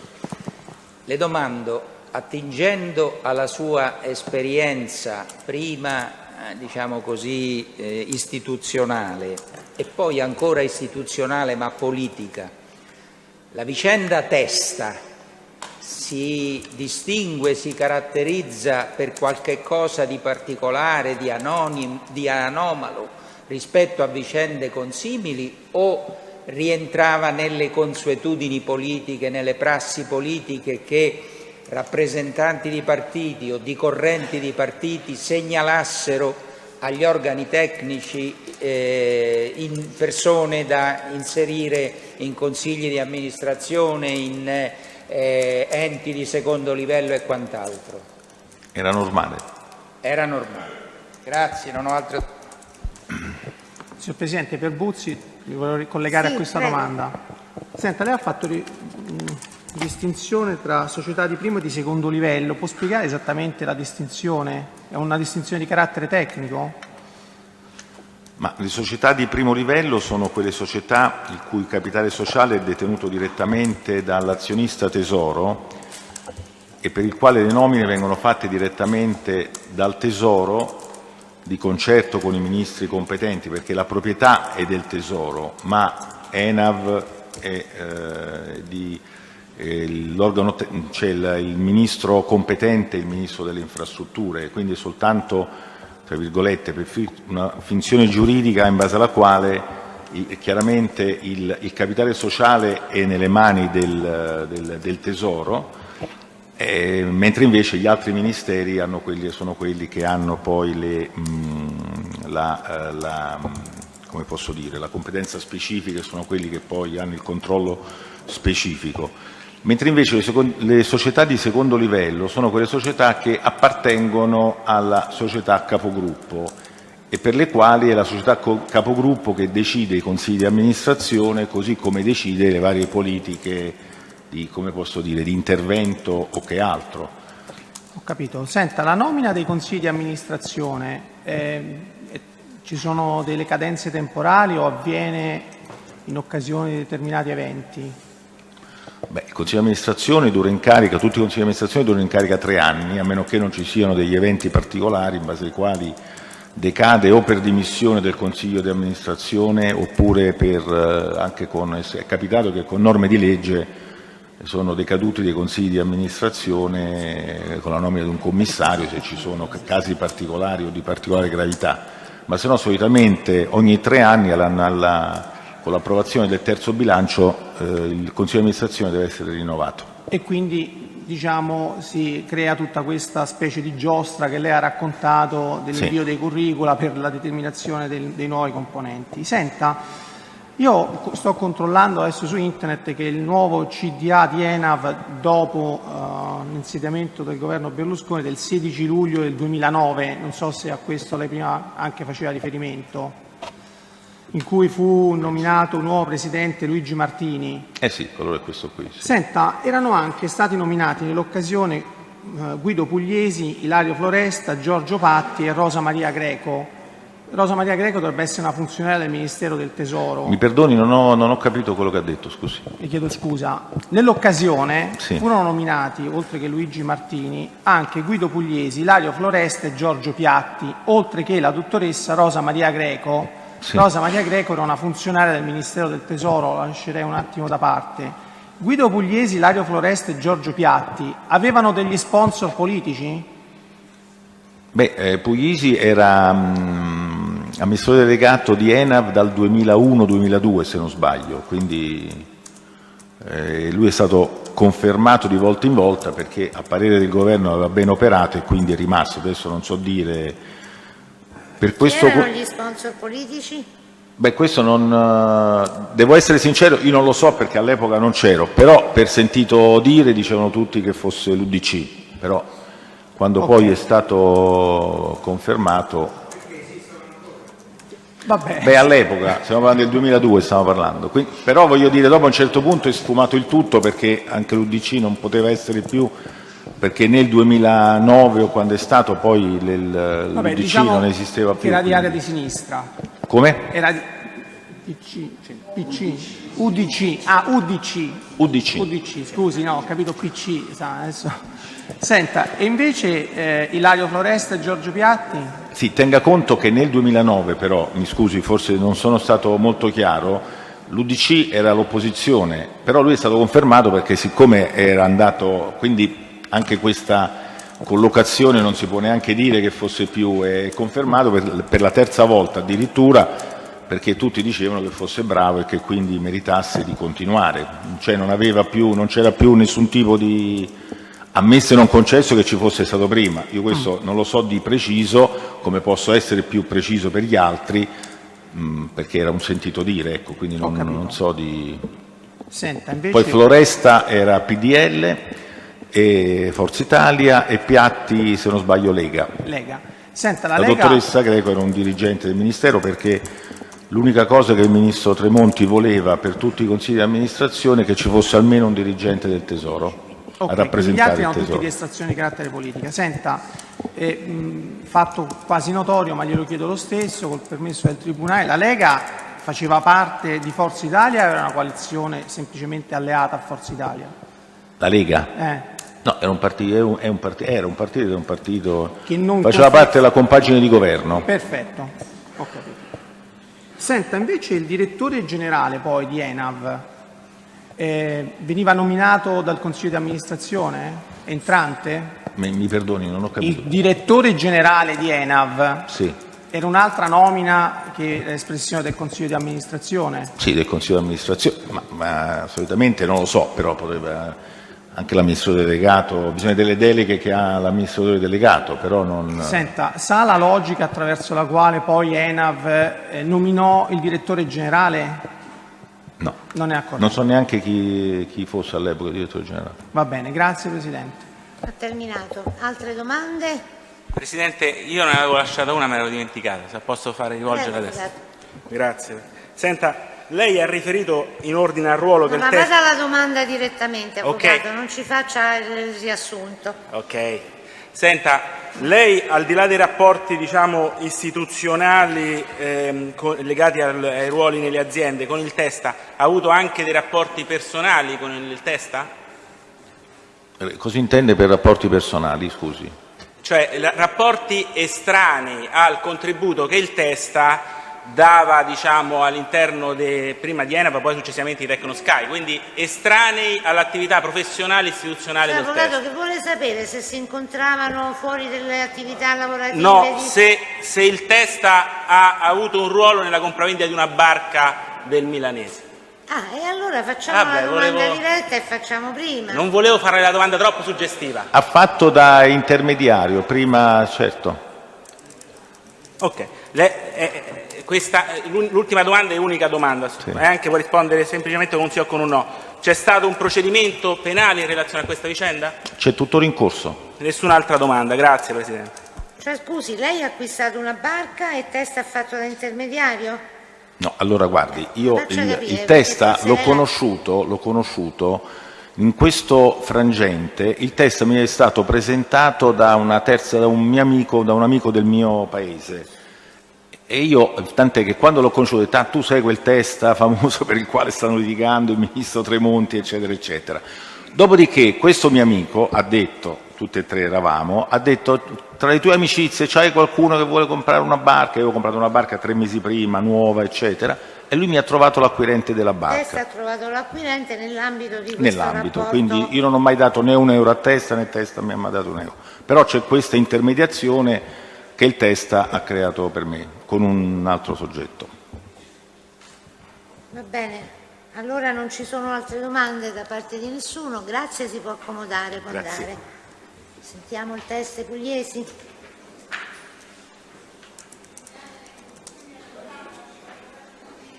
Avvocato Ghiddi che sostituisce l'avvocato Panvini in tutte le posizioni che rappresenta.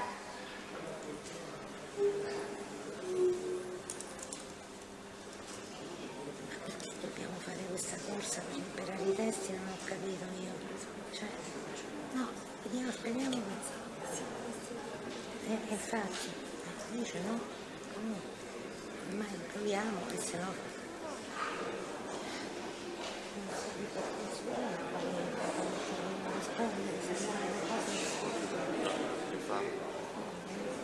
Ci ha permesso un mezzo che altrimenti abbiamo organizzato, abbiamo risposto che l'unici oggi fosse un responsabile del tesoro, ma guarda che non hanno cure.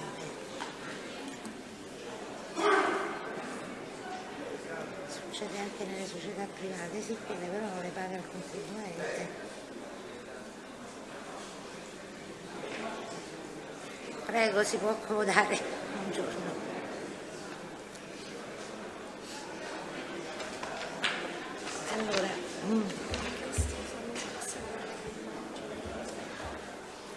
Allora, scusate, il consenso alle immagini ci dimentichiamo sempre. Per il test precedente lo possiamo chiedere? Se consente a che le immagini... Non lo ha ripreso. Il dottor Pugliesi ci deve dire se consente a che le sue immagini vengano riprese ed eventualmente trasmesse. Può scegliere anche che non siano trasmesse. Non ha nessun problema. Va bene, allora le sue generalità per cortesia. Guido Pugliesi, nato a Roma il 14/2/1940, ivi residente in via Alberto Catrolo 116. La sua professione? Adesso pensionato. Adesso è pensionato. È stato però per anni Presidente del Consiglio di amministrazione ENAV. Per un lungo periodo amministratore delegato di Amministratore ENAV, delegato. precedentemente in Telecom. Allora, anche per questo test è precisa la qualità del pubblico ministero? Signor Presidente, chiediamo di sentirlo, come abbiamo indicato nella lista testi, come imputato di reato connesso. Di reato connesso, quindi... Gli è contestato, nell'ambito di un processo pendente dinanzi alla 10ª sezione, il reato di corruzione e di illecito finanziamento e nell'ambito della vicenda ENAV. Va bene, quindi lo sentiamo in questa veste processuale con l'assistenza del difensore. Sì, Presidente, io... ci sono sempre in sostituzione dell'avvocato Scacchi, sono Sì, la non posizione. lo so perché l'altro in realtà, processo era alla 10ª. Io so che anche il dottor Pugliesi voleva rendere delegazioni per capire, cioè voleva fare una domanda No, per capire, può valersi della facoltà di non per capire il rispondere. motivo della connessione. in relazione alla veste processuale. No, per ovviamente. capire il motivo della connessione, perché poi il processo ENAV lei lo conosce benissimo.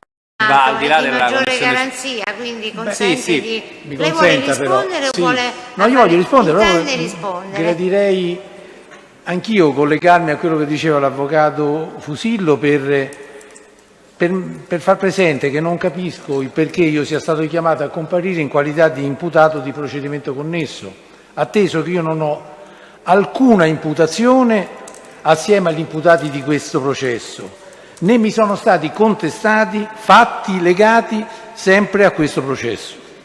Fermo restando che io reputo tutti gli imputati di questo processo innocenti fino a sentenza, Certamente. non posso però esprimere tutto il mio rammarico per questa modalità di coinvolgimento, a mio avviso errata, anche data la rilevanza mediatica che viene data a questo processo. Comunque io sono per rispondere, ecco, sono qui per rispondere. Bene, allora, chiarito questo dato, l'ufficio prende atto di quello che dice e passiamo alla domanda che viene rivolta. C'è una connessione che riguarda i fatti e le vicende, non i soggetti, fatti e vicende, quindi a maggior garanzia credo che sia stato indicato con questa veste C'è comunque processuale. un collegamento probatorio tra i due niente. procedimenti, ai sensi del 371, secondo Va comma bene. lettera B, come diceva il Presidente, c'è un'esigenza anche di garanzia. Qui il punto è questo, ed è la ragione per la quale l'ufficio che rappresento ha deciso di chiamarla sul banco dei testimoni.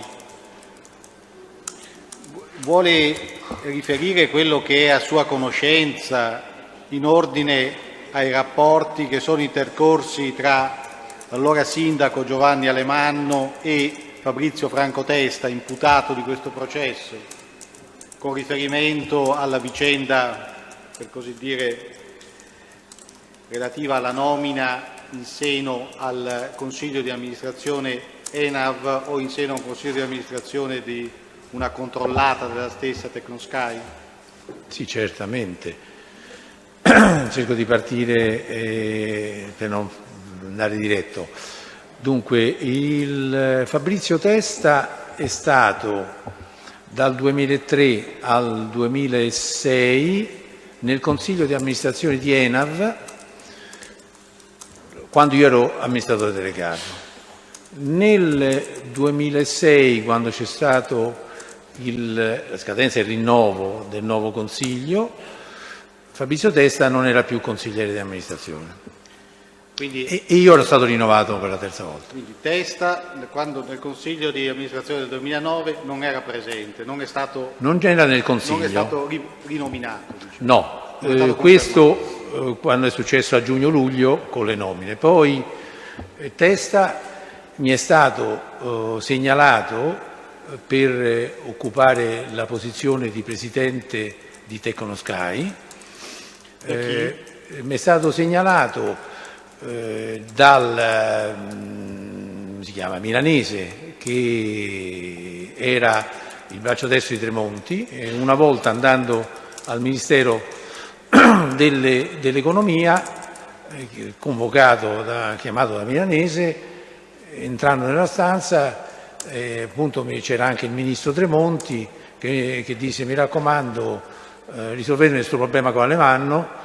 E poi mi hanno detto, ho fatto un po' di resistenze, poi alla fine, tenuto conto che non gli era stata data nessuna delega e quindi era una presidenza un po' debole, diciamo, non aveva poteri, eccetera, allora abbiamo acconsentito, io e il Presidente, perché d'accordo con il mio Presidente di allora, che si chiama Luigi Martini, che anche lui non era tanto d'accordo nel nominarlo. Ecco, qual era il problema con Alemanno? Ce lo vuole spiegare? Ma il problema Alemanno in realtà mi aveva fatto un tempo addietro, dice: ma perché ce l'hai con Testa? Io non è che ce l'avessi con Testa, io contestavo a Testa la capacità professionale e un profilo giusto per poter occupare certe posizioni. Cioè lei riteneva che Testa non avesse le qualità, le attitudini per rivestire un ruolo in seno Né di consigliere né tantomeno di presidente. Però avendolo un pochino limitato nei compiti con una presidenza vuota di poteri davanti. Però, ciò nonostante, questo è successo a ottobre, mi sembra, del 2010, del 2009, e poi Quindi Alemanno l'ha chiamata nell'ottobre? Ma prima, poi Alemanno ha visto che io non rispondevo, si è rivolto al Ministero, che è il mio azionista di riferimento. Spesso non ci Ministero quale? Prego? Quale Ministero? Ministero dell'Economia e Finanze, Tremonti, per intenderci. Si è rivolto a Tremonti? Si è rivolto a Tremonti e visto che io mi ero defilato dalle sue cose, lui quindi si è rivolto al mio azionista, che è il padrone di ENAV, è tuttora il padrone di ENAV, e quindi mi hanno prestato. Devo dire la verità però che dopo alcuni mesi, diciamo, io me ne sono accorto a gennaio che c'era qualcosa che non andava in questa società in cui lui era presidente. Avevo fatto aprire un audit, abbiamo controllato un pochino certi contratti e dopo aver proseguito questo audit per un po' di tempo cercando di non fare errori, a giugno, dopo aver mandato via alcuni dirigenti eccetera, a giugno abbiamo fatto decadere anche il Consiglio, quindi Testa in realtà è stato 7-8 mesi come Presidente. Quindi da quando? Dall'ottobre? A giugno, fino a giugno credo fosse novembre, da novembre 2009 a giugno 2010, più o meno. Quindi Testa, è giusto dire che era espressione del sindaco Alemanno. Con chi procediamo degli altri due testi? Sicuramente Alemanno me lo segnalò, però devo dire non mi fece nessuna insistenza, nessuna pressione, solo dice non capisco, è stato 6 anni nel Consiglio di amministrazione e tu non lo consideri idoneo. Io dico beh, secondo me no. E lì è finita. Scusi, Poi quando lei dice che non ci sono state pressioni, però poi siete pressioni andare... dall'azionista, sì. Quindi ha fatto poi pressioni su per fare, sì, però per completezza di informazione devo dire e di precisione, devo dire che quando io mi accorsi che c'erano delle cose che non andavano in questa azienda, per alcuni contratti fatti con la società Archetrade, che era una società riferente a Iannilli e Cola, io mi accorsi così che c'era questa cosa, allora telefonai all'onorevole Milanese per dirgli guarda che questo non funziona, qui ci sono delle cose, e devo dire Milanese in un lampo di secondo mi ha detto vai avanti, fai come ritieni giusto, a me non me ne frega niente, scusate le espressioni. Senta, che Testa fosse un uomo di Alemanno e che fosse espressione di Alemanno, lei sulla base di quali ulteriori dati lo può affermare? Era notorio, lo sapevano tutti nel sistema nostro, né lui nascondeva di essere un uomo alemanno, insomma, lo diceva, si sapeva nel nostro ambiente, si sapeva. Quindi era lo stesso Testa che lo diceva? Sì. E lo ha detto anche a lei? Diceva in giro, sì, sì.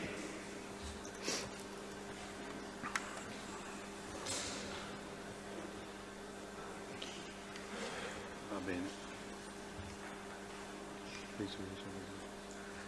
Non abbiamo altre domande. Terminato. Domande? Difensori di parte civile, avvocato Vasaturo. Sì, Presidente, grazie. Senta, la prima domanda è similare a quella rivolta prima. Lei ha avuto modo di valutare il curriculum vitae di Fabrizio Testa? Non ho capito io. Lei ha acquisito e ha avuto modo di valutare il curriculum vitae del signor Testa? Il curriculum? Sì. Sì. Ok. Consideri che io è stato nel Consiglio, io me lo sono trovato nel Consiglio di amministrazione per 6 anni con me. Sì. Però il problema rispetto, come dire, alla compatibilità fra il curriculum, diciamo il suo profilo di esperienza e il ruolo all'interno del Consiglio di amministrazione, lei ha detto che è stato posto all'atto del rinnovo successivamente.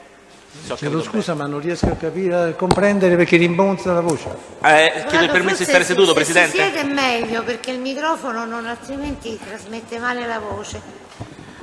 Volevo sapere se c'è stato un momento preciso in cui il curriculum è stato valutato sia precedentemente per la nomina all'interno di ENAV e successivamente per la designazione all'interno di Tecnosky. Dunque, nel 2003, quando è stato nominato, io non lo so perché è stato nominato, i consiglieri vengono designati dal Ministero dell'Economia, quindi suppongo che in quella sede sia stato esaminato il suo curriculum. Quindi io per 6 anni ho conosciuto Testa nell'ambito del Consiglio di amministrazione, ho avuto rapporti, eccetera. Quando c'è stato questo fatto della nomina di Presidente del Tecnosky, noi il curriculum lo conoscevamo, diciamo, nel corso dei 6 anni di lavoro, quindi avevamo capito il personaggio, cosa rappresentava, cosa diceva, cosa faceva, eccetera. Ecco, dicevo prima che la sensazione, io non vorrei esprimere giudizio. Scusi, ma sulla base di questa conoscenza, se conoscevate il personaggio, quello che era in grado di esercitare l'incarico anche nella società di secondo livello, in Tecnosky? Ecco, secondo me un presidente di campanello, come si usa dire, si può dire, ecco. In genere nel nostro sistema delle partecipazioni statali i presidenti hanno anche dei poteri, tipo per esempio l'audit, e quindi sono incarichi importanti. Testa non c'era nemmeno quello, quindi era un presidente senza nessuno, lo dico male, non faceva danno a nessuno, ecco. Quindi pur non avendo i requisiti, perché mi sembra che questo lei sta dicendo che lo avete valutato come un soggetto dal punto di vista, che questa professionalmente era la mia valutazione. È una sua valutazione, che professionalmente non aveva i requisiti, però lei dice in relazione a una funzione solo di immagine non faceva danno. Sì, questo è quanto. Esattamente, quando ha provato a fare qualcosa ci siamo accorti che non era il caso che rimanesse. Senta, e a questo punto le devo domandare, ma quanto guadagna un componente di un consiglio di amministrazione di ENAV o un componente di Tecnosky, il consiglio di amministrazione di Tecnosky? Quanto guadagna? Ha chiesto, avvocato? Sì. Ma guadagnava così amministrazione non credo più di 15.000 euro all'anno, lordi. Dentro ENAV? Dentro ENAV erano 15 o 20.000 lordi. All'anno, lordi. Nel Tecnosky sarà stato altrettanto, più o meno. Se non meno. Senta, lei ha riferito in ordine alle problematiche che sono insorte nel momento, diciamo, del rinnovo e quindi del mancato rinnovo dell'incarico al Testa all'interno di Tecnosky, di ENAV. Senta, e quali erano le motivazioni che hanno portato a questa tensione, cioè le ragioni per le quali lei non ha ritenuto di avallare il rinnovo dell'incarico di Testa all'interno di ENAV? Non sono stato io a non rinnovarlo, ma l'azionista. Certamente io credo che il ministro Tremonti avrà tenuto conto, quando mi chiamò per dirmi che mi rinnovava per il 3° mandato, avrà tenuto conto di quello che avevo detto riguardo ai consiglieri esistenti. E il giudizio su Testa non era un giudizio, diciamo, è un bravo ragazzo, sia chiaro, però non professionalmente, bravo ragazzo detto oggi qui forse può suonare strano, però per noi era una persona tranquilla e solo che non aveva il profilo giusto per occupare quelle posizioni. Senta, le risulta che il Testa aveva, anche in concomitanza con il suo ruolo all'interno del Consiglio di amministrazione di ENAV, dei rapporti con esponenti di Finmeccanica? Sì. Sapevo che li frequentava, in particolare Borgogni, che era il direttore delle relazioni istituzionali, perché lui lo raccontava, sono stato in Finmeccanica, ho parlato con quello, cercava anche di darsi un certo tono con noi, e quindi raccontava che andava in Finmeccanica, che parlava con, mi ricordo, sicuramente anche con un consulente personale del presidente Guarguaglini che si chiama Cola, sicuramente parlava anche con Cola, dando a Cola un incarico come se fosse una persona di Finmeccanica, in realtà era solo un consulente personale di Guarguaglini. Senta, lei prima ha detto che gli elementi di perplessità erano da lei ricondotti alla valutazione del profilo professionale di esperienza, ma questo aspetto che lei ha appena riferito, cioè i rapporti esistenti fra il test e Finmeccanica, è stato uno degli elementi che lei ha valutato in un'ottica, come dire, positiva, negativa o neutra rispetto alla valutazione dell'opportunità di rinnovare l'incarico al test dentro ENAV? No, assolutamente no. Finmeccanica non c'entra niente in questa cosa. Senta, Presidente, io vorrei, col permesso del Tribunale, se lo ritiene, procedere ad una contestazione ai sensi dell'articolo 238 del Codice di procedura penale, o un aiuto alla memoria più che altro, Presidente, traendola da un verbale che è stato depositato dal Pubblico Ministero relativo ad un esame del dottor Pugliese reso in altro dibattimento con la presenza del suo difensore, se il Tribunale lo consente ai sensi dell'articolo 238 del Codice di procedura penale. Bene, proceda, avvocato. Grazie. Allora, come aiuta la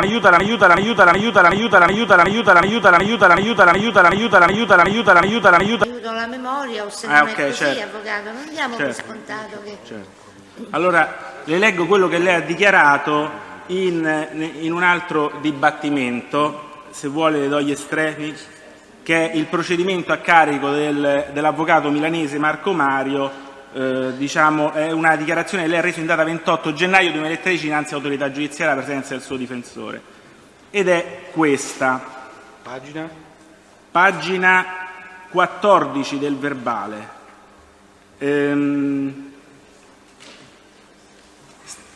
Si parlava del rinnovo del Consiglio di amministrazione di ENAV e di Testa, no?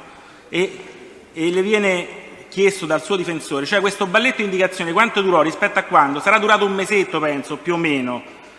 Senta, chi era contrario alla nomina di Testa? Chi era contrario alla nomina di Testa, le viene chiesto. Perché ci fu questo? Ero contrario io e il Presidente Martini. E perché era contrario? Vado al passaggio che mi interessa. Perché ce l'avevate, perché avevate questa riserva su Testa? E lei risponde: Testa, secondo noi, era, troppo vicino agli interessi di Finmeccanica. Lei si ricorda? Lei non dice per difetto di capacità professionali, ma dice perché è troppo vicino a Finmeccanica in questo verbale. Prima ho detto che andava a parlare con Finmeccanica, parlava con Borgogni, parlava con Cola. C'è una cosa che mi dava fastidio, però non è essenziale. Cioè che lui andasse in giro magari a raccontare cose nostre è una cosa fastidiosa, ma non è essenziale. No, ma era solo per chiarire, non è che volevo capire, giustamente le dava fastidio. Ora mi viene però da fare una domanda. Non è essenziale, non è un elemento che ha inciso, è una cosa che dico, che vai a parlare a Finmeccanica di cose nostre, statene buono, ma non era un elemento che riguardava il profilo professionale di Testa. Senta, perché? Cioè, in realtà uno potrebbe pensare che invece, trattandosi di due aziende pubbliche, ENAV e Finmeccanica, cioè il fatto che ci fosse, come dire, anche questa fluidità di relazioni potrebbe essere... pensare però la allora voglio capire meglio, perché qual è la dinamica dei rapporti fra ENAV e Finmeccanica? Sono aziende concorrenti? Non ci imbarchiamo però in una questione enorme. Va bene, Presidente, se lei non la mette, Presidente, ritiro... Abbiamo fatto la domanda sulla nomina di Testa, prendiamo atto delle risposte. Ok, Presidente, allora l'ultima domanda, se le risulta... Per completezza è giusto però dare atto che in quello stesso verbale il dichiarante ha fatto riferimento anche ad altre cose che Testa aveva fatto e che non piacevano. Quindi siamo nello stesso ordine di ma un conto dichiarazioni. È una battuta, una cosa, un conto è... Stiamo parlando perché lui secondo me non era idoneo a ricoprire certi ruoli. E il discorso principale è un discorso di professionalità, di competenze e di cose. Poi possono esserci delle cose collaterali, che parlava troppo, che faceva, queste sono cose secondarie rispetto alla motivazione fondamentale. E fra le cose collaterali, come le qualifica lei, c'era anche un rapporto sussistente in concomitanza con l'incarico all'interno del CDA di ENAV di natura economico, professionale con Finmeccanica, per cui magari Finmeccanica provvedeva a pagare viaggi, pernottamenti, trasferte, autista al Testa, che le risulti a lei? Questo io non lo so, l'ho letto da qualche parte, però non sono corretto. L'ho letto, probabilmente l'aver detto qualcuno, perché l'ho letto in qualche verbale, ma a quanto era a mia conoscenza questo non sono in grado di dirlo. L'ultima domanda, lei prima ha riferito che il Testa aveva, per quanto anche a sua conoscenza, rapporti con lo Iannilli. Lei sa indicare meglio al Tribunale che tipologia di rapporto aveva Fabrizio Testa con Marco Iannilli? Io il rapporto, quale tipo di rapporto? No, sicuramente era un rapporto, quando io l'ho scoperto realmente, era un rapporto di interesse, nel senso che Iannilli era il dominus di una società che si chiamava, perché adesso è fallita, Arctrade, che è la società con i quali la società Tecnosky, di proprietà di ENAV, aveva fatto un contratto che aveva destato le mie perplessità, in quanto era stato fatto il 23 di dicembre.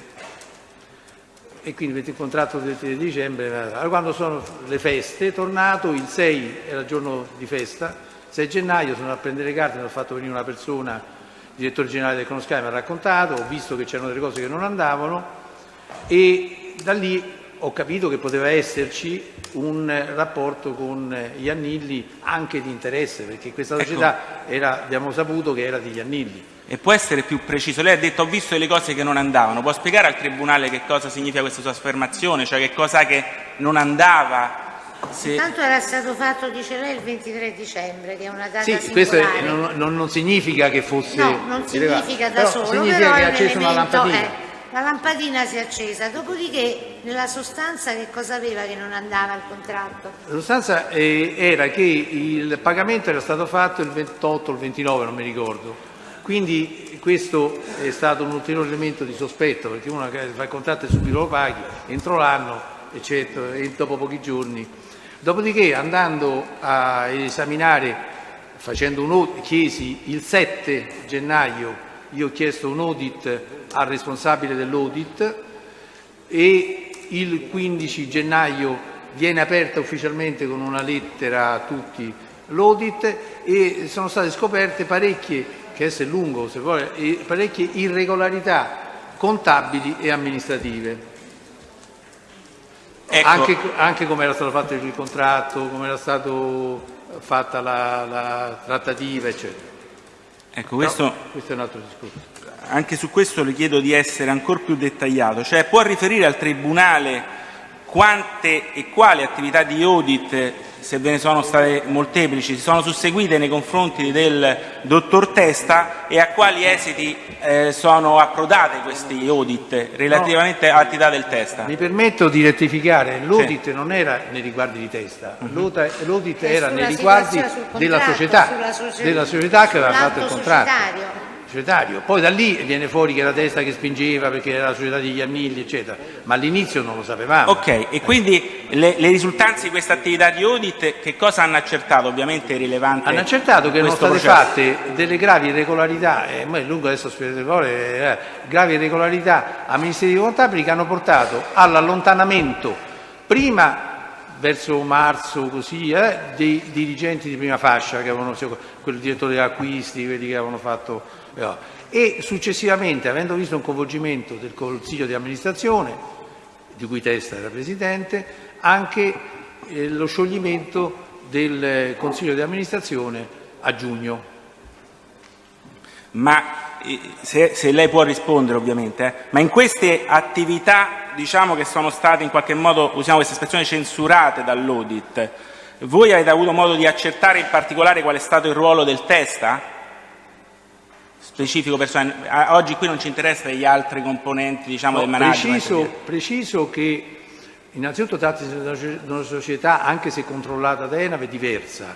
Quindi io non è, qui c'era un presidente, un amministratore delegato, un consiglio di amministrazione, cioè, quindi io, poi sono passati ne parlo del fine 2009, sinceramente non mi ricordo neanche più quali erano le cose, mi ricordo che c'erano gravi irregolarità, c'erano il pagamento fatto dopo 5 giorni, c'era questa società che non era vero che fosse la depositaria esclusiva di quel sistema che era stato comprato, perché si poteva comprare anche da altri e quindi loro hanno fatto passare come un'acquisizione diretta, come si dice, un'acquisizione diretta, mentre invece si poteva fare la gara, era se non ricordo male, era un sistema di meteorologia. Quindi queste erano le motivazioni, insomma, che d'altra parte l'audit è stata oggetto di esame sia in sede di Tecnosky che del Consiglio di amministrazione di ENAV, perché tutte queste cose venivano portate anche nel Consiglio di amministrazione di ENAV come risultato, e fino ad arrivare poi in un secondo momento a fare una denuncia alla Procura della Repubblica sui risultati di questo audit. E fra le persone denunciate c'era anche il dottor Testa? Tutti il Consiglio, le persone, tutte. Quindi sì. Anche il dottor Testa? Anche il dottor Testa. Nessun'altra domanda. Grazie Presidente. Allora, posso sulle domande del ripensamento?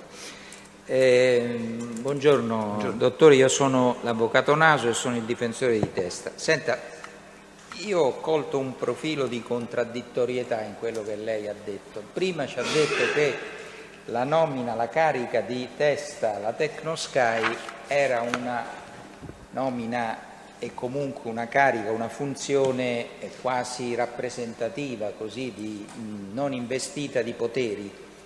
Adesso ci dice che invece avrebbe rilevato un contratto fatto sospetto perché sottoscritto il 23 di dicembre, e questo onestamente mi sfugge perché sia sospetto il 23 dicembre. Lei non lavora il 23 dicembre? Io lavoravo, sì, però un contratto, un consiglio d'amministrazione chiamato a riunirsi il 23 dicembre, io non ho detto mica, mi ha decretato un sospetto. Andiamo a vedere. Mica poteva pure. Allora, aveva o non aveva poteri Testa? Posso rispondere subito? Sì. No, sta proseguendo? No, no, dico. No, non aveva nessun potere. Testa era Presidente del Consiglio, abbiamo verificato e, come ho detto prima, abbiamo, andando avanti nell'indagine, capito che c'era questo Iannilli di mezzo, che c'era questo Cola di mezzo, che erano persone che comunque avevano un rapporto con Cola. Quindi evidentemente un rapporto con Testa. Mi faccia capire, ma la negatività di questo rapporto nasceva da cose oggettive, obiettive, o dal fatto che Cola e Iannilli non godevano di una fama positiva, di una fama... No, questo sicuramente che non godessero di fama, anche perché andando avanti, quindi io ho fatto questa cosa in epoca non sospetta, poi più avanti, non mi ricordo di quanto, Iannilli venne addirittura arrestato e quindi questo aumentò. Quindi è da questo che nasce... No, è successo dopo. I fatti obiettivi quali sono? I fatti obiettivi, lo dicevo, cioè che ci io adesso non me le ricordo, possiamo riprendere quali erano le irregolarità amministrative e contabili, erano tante, io non me le ricordo, né spettava a me andarle a controllare, perché c'era un'azienda, c'erano i controllori, c'era il comitato, quindi io mi ricordo che questo aspetto è stato svolto, sviluppato verificato e è stato oggetto anche di una denuncia. Di una denuncia alla Procura della Repubblica, quindi voglio dire, tutte quelle che erano le indagini sono state portate. L'ha fatta lei la denuncia? No, l'ha fatta Tecnosky, che era il soggetto titolato. Le risulta che abbia avuto un seguito? E su questo, Presidente, non so se lei un po' qualcosa conosce, perché ho saputo l'altro giorno da una battuta del Pubblico Ministero Iero che sarebbe stata archiviata. Allora abbiamo chiesto ai miei avvocati di conoscere un po' i motivi, visto che... E che le interessa a lei? Perché vorrebbe sapere? Mi interessa... Non è la persona offesa lei? No, difatti ho chiesto di conoscere, mica è una cosa pare legittima sapere che fine ha fatto questa denuncia, a cui io mi ero battuto perché venisse fatta. Perché per me, per quanto mi riguarda, detto in soldoni, non mi è piaciuto, però scusate se dico così, non mi è piaciuto nel senso che non ho capito perché è stato archiviato, vorrei capire perché è stato archiviato. Lei lo vuole? Se è possibile, vorrei capire, oramai non c'entro niente, sto fuori, è una curiosità, penso legittima, da chi ha promosso questo audit, sapere che poi non è andata avanti, è andata avanti la denuncia, è una curiosità, credo, oramai io non c'entro più niente, sto fuori, eccetera. È una curiosità. Vedremo di soddisfarla questa sua curiosità. Speriamo. Ha terminato? Altri difensori, avvocato Diddi? Prego. Purtroppo, Presidente, non riesco a trattenermi dalla curiosità. Senta, lei ha detto che è indagato, forse anche imputato per finanziamento illecito. Può dire a quale partito? L'UDC. L'UDC. E in relazione a quale vicenda? Non ho capito. In relazione a quale vicenda? Lei avrebbe finanziato l'UDC? Per inquadrarle, questi signori, Iannilli, Cola, ci avevano come, non mi ricordo se l'ha usato il pubblico ministero o il GIP, l'unitarietà della triade, mi è rimasta impressa questa espressione, l'unitarietà della triade, erano Cola, Iannilli e Di Lernia. Sarà sicuramente il dottor Ielo che ha coniato questa... Chi è stato non lo ricordo più, l'ho letto però non me lo ricordo chi l'ha coniato, che mi era piaciuta. Ogni tanto qualcuno utilizza espressioni ardite, diciamo. Ok, mi era piaciuta la verità per dire che era, oppure come dice il dottor Iero, il sodalizio criminale, che mi piace anche di più, questa è, che erano questi tre signori. Questi tre signori io li ho fatti fuori. Abbiamo parlato di Archetrade prima, ma nello stesso tempo l'altra società di Lernia con a capo Cola, io l'avevo fatta fuori anche da ENAV. Quindi questo è successo alla fine del 2009, non riscrivendolo all'albo fornitori, la ditta di Lernia, non pagandogli alcune fatture perché... Però questa è la sua difesa, io non... lei mi ha chiesto di dire... io sto dicendo... Io ho chiesto qual è l'accusa che le hanno sto formulato. dicendo. Sì, ha ragione. Questa mi sembra un po' la sua difesa, che non è questa la sede per svolgere. Io voglio sapere semplicemente qual è la contestazione che le hanno mosso, a quale partito... La contestazione, uno di questi tre, ecco, ho fatto la premessa un po' troppo lunga, forse, ne chiedo scusa. Uno di questi tre, che è di Lernia, a un certo punto, dopo che era stato arrestato, dopo alcuni mesi, guarda caso giugno-luglio, era in carcere, ha tirato fuori la vicenda che io avrei chiesto, siccome diceva era notorio che Pugliesi non prendesse i soldi, però in un'occasione ha chiesto, ma proprio guarda, se voi fate un favore fatelo all'UDC, date 200.000 all'UDC. Ecco, ma perché lei ha rapporti con l'UDC, aveva rapporti con l'UDC? Io rapporti con l'UDC, sono state sequestrate 3 agende mie, 2009, 2010, 2011. Non c'è un appuntamento né con Cesare che è il segretario, né con Casini, né con Buttiglione. Io ho un amico che si chiamava nel partito, che non c'entra niente con l'UDC, che si chiama Naro, che è la persona al quale io ho accompagnato questo signore, sbagliando. Naro? Naro. Giuseppe Naro, che era il tesoriere dell'UDC. Sì. Quindi okay. Che io conosco da 25 anni. Tesoriere dell'UDC che è stato attinto dalla stessa misura cautelare che ha colpito anche lei. Sì, io non ho capito come mai hanno diviso il processo. Ma mi interessava solo per inquadrare. Senta, può riferire quali sono le sue competenze? Lei è un ingegnere nel settore aeronautico? No, io ho fatto praticamente quasi tutta la mia carriera alla Telecom, prima si chiamava SIP, fino a diventare direttore generale della Telecom.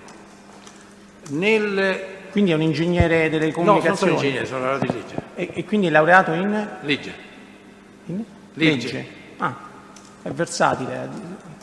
Poi secondo me... E poi? Poi ho sulla vicenda della privatizzazione di Telecom ha avuto dei problemi con i nuovi, e allora sono andato a Milano per 3 anni a fare l'amministratore delegato e presidente della MEI Aurora Assicurazioni, che è una compagnia assicurativa che era della Telecom, con il compito di trasformarla da mutua in società per azioni per poterla vendere. Sì, senta, adesso se interessa al Tribunale lascio parlare, però a me interessano due ulteriori circostanze. Lei me l'ha chiesto lei? Non credo che sia di stretta pertinenza. No, ma io infatti volevo soltanto sapere qual è la sua competenza, siccome si parlava di valutazione dei curricula e via dicendo. Senta, ma lei è stato anche direttore generale del San Camillo? Ci sono arrivato. Dopo Vabbè, se arriviamo subito, è stato direttore generale del San Camillo? In una carriera di 50 anni, io sto al San Camillo 3 anni. Perfetto. Permetta che io mi dilungo più su quella che No, ho fatto. però guardi, siccome le domande adesso le faccio io, poi per carità se il Presidente o il Tribunale vuole sapere tutta la sua carriera non ho problemi, però a me interessa sapere se è stato appunto, e mi ha già dato una risposta, direttore generale del San Camillo e soprattutto nominato da chi? Da Storace. Da Storace. Non ho nessun'altra domanda. Altri difensori devono porre domande? Non mi sembra. E allora grazie, si può accomodare. Grazie. Andare. Ci provo, andiamo. Sì, ci sono tutti. Arrivederci. Signor Presidente, chiedo scusa, a completamento dell'esame del test refrigeri, lo stesso Refrigeri, ricordo, ha detto di aver prodotto alcuni documenti a ROS e visto che i difensori hanno prodotto le dichiarazioni sostitutive che erano state prodotte dal test, il Pubblico Ministero vorrebbe produrre anche qualche altro foglio, sempre oggetto di produzione da parte del test. Si tratta di 2 atti relativi ai prelevamenti delle banconote da 50 euro che sono stati effettuati dal padre E di dallo zio, come ha Refrigeri. dichiarato. Sì. Quindi sono documenti già allegati al verbale di dichiarazioni reso al ROS, ai carabinieri del ROS. Sì, diciamo è allegato a un verbale di consegna del 7 febbraio. Va bene, ci produco sono questi atti. osservazioni da parte dei difensori? Sono gli atti che ha consegnato Refrigeri a scioglimento della riserva fatta nel verbale in cui ha reso le dichiarazioni. Non c'è bisogno? No. Facciamo la pausa per cambio, cambio diretto, non sappiamo quanto dura. E per completezza poi c'è la copia dei 2 assegni che ha dato per pagare i buoni. Allora, nulla opponendo le altre parti, il Tribunale ammette, no, ho capito di che si tratta, quindi ammette la produzione documentale proposta dal Pubblico Ministero. Allora, dovremmo procedere Sì, sono spontanee dichiarazioni di che durata? Perché altrimenti... No, brevissima. Brevissima, Penso allora breve, lo facciamo subito? Sì. Sono tutti d'accordo? Sì. Allora lo vogliamo vuole Se può accomodarsi farla fuori? accomodare qua. Vieni. No. Parla da lì, preferisce? Prego. Buongiorno. Presidente, in riferimento ai buoni di benzina di Refrigeri, né la prima né la seconda volta io ero presente quando sono stati dati i buoni Refrigeri. Era presente mio cognato che lavora nel mio distributore. Scusi, non si sente? Non è che si senta molto bene, a dire la verità. Non sto dicendo, ha detto lui di no.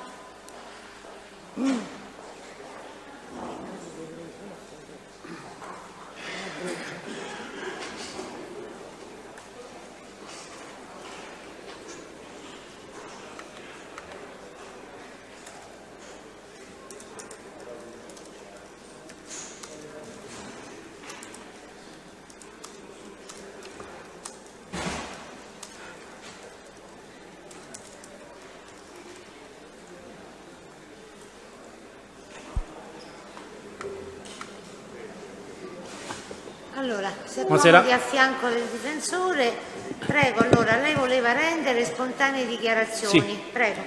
Né la prima volta che sono stati venduti i buoni al signor Refrigeri, né la seconda volta io ero presente al distributore.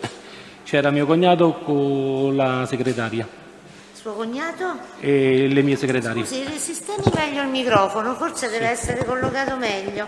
Scusi. Ecco, vede che è meglio. Non ero presente quando sono stati venduti i buoni, c'era mio cognato e le segretarie. Ma quando non era presente? Quando... Nella prima volta che sono stati venduti 300 euro di buoni, nella seconda volta che sono stati... Quando Refrigeri ha acquistato i buoni pagando con assegno... Non c'ero io. Lei non c'era? No. Ma nessuno ha detto... No, che no, lei... io volevo dire... E... Nella prima e nella seconda volta io ero presente. La seconda volta era presente? No, non ero presente. Nella prima e nella seconda? Sì. Quando tornarono indietro gli assegni, io personalmente andai sotto casa dei Refrigeri a suonargli, perché sopra, quando ritorna indietro l'assegno, ci sta scritto la via dove abita chi ha fatto l'assegno. Anche perché io non lo conoscevo il Refrigeri, non avevo visto nemmanco come era fatto. E non ho mandato mai il Calvio e il Brugia sotto casa dei Refrigeri, sono andato io personalmente. Quando mi ha restituito i soldi non ho fatto nessun segno a Carminati e non mi è stato fatto... Lei è l'Acopo? Sì. Quindi lei non ha mandato, è andato personalmente a 2 volte. Refrigeri sotto casa sua. Sotto casa Lo sua. ha trovato? No. Ho visto pure che lui dalla finestrella qualcuno c'era, però non mi hanno risposto. E quando mi ha consegnato i soldi non ho fatto nessun segno, nessuna parola a Massimo Carminati. Non so neanche se era presente quel giorno Massimo Carminati. Infatti ho invitato il mio avvocato, se riesce a trovare i video dove si vedrà la mia buona fede. E la mia telefonata è dovuta all'esasperazione che avevo, anche perché i Refrigeri, detto da mio cognato, si era presentato a nome del Nitti e come direttore di banca, come una persona come direttore di banca. Ecco perché era venuto a comprare questi buoni di benzina. E avevo saputo dal quartiere che invece era uno che faceva sole alla gente, che era uno che faceva sole, uno che faceva truffe.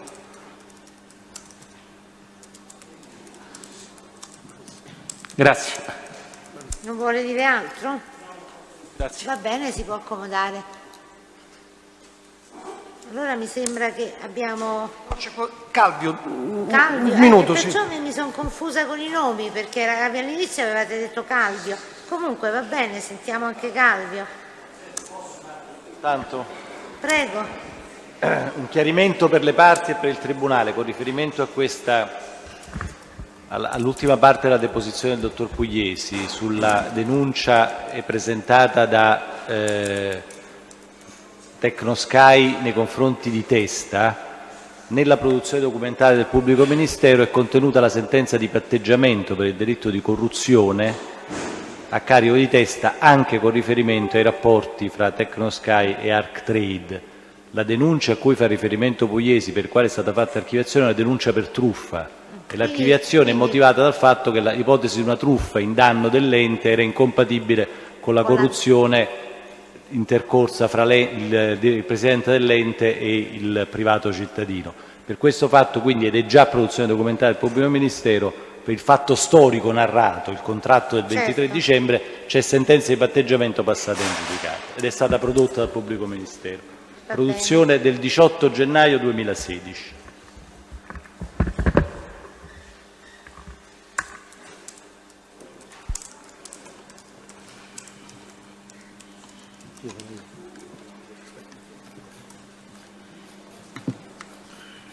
Allora, Calvio. Buongiorno. Buongiorno, lei ha chiesto di rendere spontanee dichiarazioni. Prego, la parola. Praticamente io conosco Fausto Refrigeri da quando eravamo bambini e non sono mai andato sotto casa a chiedere nessun soldo né per Roberto né per me stesso.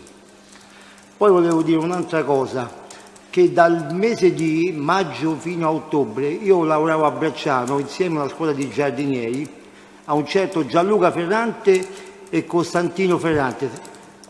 Costantino è il papà di Gianluca, era una scuola di giardinieri che avevamo preso un appalto da un certo imprenditore, si chiamava Di Mario, una villa che sta a zona Pesciarelli, una cosa del genere, insomma, comunque sta a Bracciano, quindi adesso Tutto qua, quindi non ho mai chiesto o estorto a Refrigeri soldi, o mi ha mai dato questi 3.000 euro che lui vanta di avermi dato.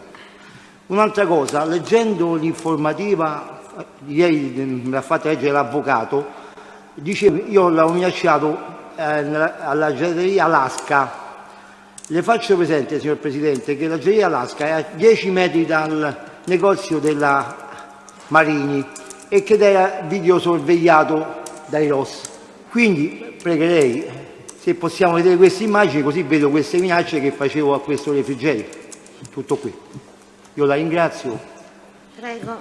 Scusi, l'ultima cosa volevo dire. Sotto casa del Refrigeri ci sono 2 negozi di tatuaggi dove ci vanno molte persone, grandi, piccole, travestiti, eccetera, eccetera, a fare i tatuaggi. Quindi magari perché uno porta un tatuaggio non è che per forza deve essere una cattiva persona. Tutto qui, non ho più nulla da aggiungere. Poi se fa... non so. Grazie. Prego. Si può accomodare? Ci sono altri che vogliono rendere spontanee dichiarazioni? Presidente, l'avvocato Lamarca Preschina, Sì. io lunedì non sarò presente, quindi volevo intervenire oggi in relazione alla richiesta del pubblico ministero di sospensione dei termini della questione. Se è un intervento breve, brevissimo, perché no, produrrò... altrimenti facciamo la pausa e vediamo poi tutto il No, tempo. no, una questione di 3 secondi, perché mi riservo in ogni caso di produrre una memoria su questioni di diritto. Io oralmente le dico soltanto alcune vicende di fatto per cui vi è opposizione. Volevo soltanto chiarire in relazione al mio assistito, questo voglio anche chiarire, che anche sulla base di numerosa giurisprudenza, tra cui anche in materia costituzionale, nel rimettere alla valutazione del collegio del Tribunale con piena discrezionalità l'opportunità di sospendere i termini, va soprattutto considerato il comportamento di attività di indagine e pre-investigativa e post-investigativa effettuato dalla Procura. Ora, in questo processo, in cui Mario Schina è imputato per un solo fatto, per giunta di concorso in corruzione impropria, con esclusione dell'associazione di stampo mafioso, con l'esclusione dell'aggravante di cui l'articolo 7, voglio fare qui presente che fino ad ora la parola Mario Schina non è mai stata effettuata forse da nessun teste. Sicuramente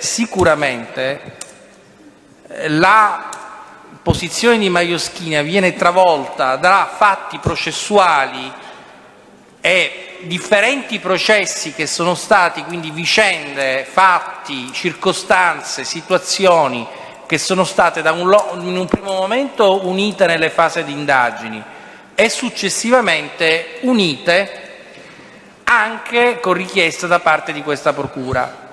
Il che cosa significa? Che, come poi le citerò nella memoria la sentenza additiva della Corte Costituzionale, vi è una responsabilità della Procura e una consapevolezza della Procura dei termini in relazione a tutta la vicenda processuale così come oggi è costituita. Sotto questo profilo io concludo nell'oppormi formalmente e nel chiedere in via principale che non venga prorogata e quindi sospesa la misura cautelare sotto questo profilo a Mario Schina, non sussistendo i presupposti di natura oggettiva e soggettiva previsti dalla norma del Codice di procedura penale. In via subordinata, qualora non dovesse essere accolta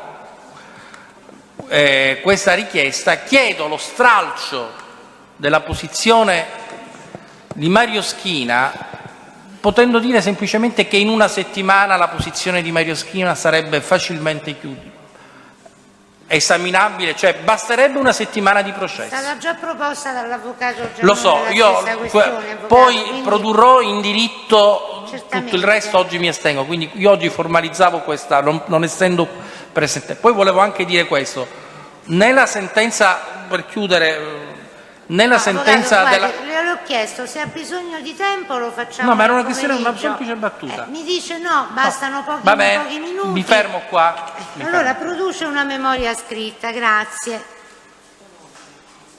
No, si riserva di produrla, la memoria la produrrà. Oggi ha formalizzato la sua opposizione e ha fatto una subordinata. Presidente, chiedo scusa, per sapere, lunedì abbiamo già in programma quando potremo interloquire sulla vicenda, la mattina No, o magari... scusate, qualche udienza fa i difensori si sono impegnati ad interloquire per non più di un'ora su questa questione e a presentare possibilmente memorie su posizioni, insomma, Volevo quelli che hanno soltanto gli sapere- stessi argomenti da spendere.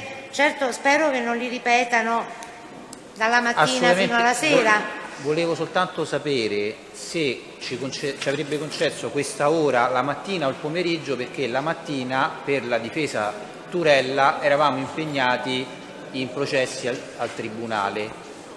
Oh, scusate, il Tribunale ha concesso termine a lunedì perché tutti hanno prospettato vari impegni. Adesso siete impegnati anche di lunedì. Che cosa dobbiamo dire? Fissiamo un orario, a mezzogiorno si tratta la questione, dalle ore 12 alle ore 13. Un'ora di tempo su questa questione. Soltanto questo volevo sapere, Presidente. No, perché ogni volta vedo che tornate. Io non ero, quando è stata posta la questione, è stato fatto, non ero presente. Io non mi sto riferendo a lei, le sto dicendo che questa questione Era- sta impegnando più e più udienze. Presidente, non volevo Avendo porre concesso alcuna un questione. termine, è diventata una questione che investe tutte le udienze.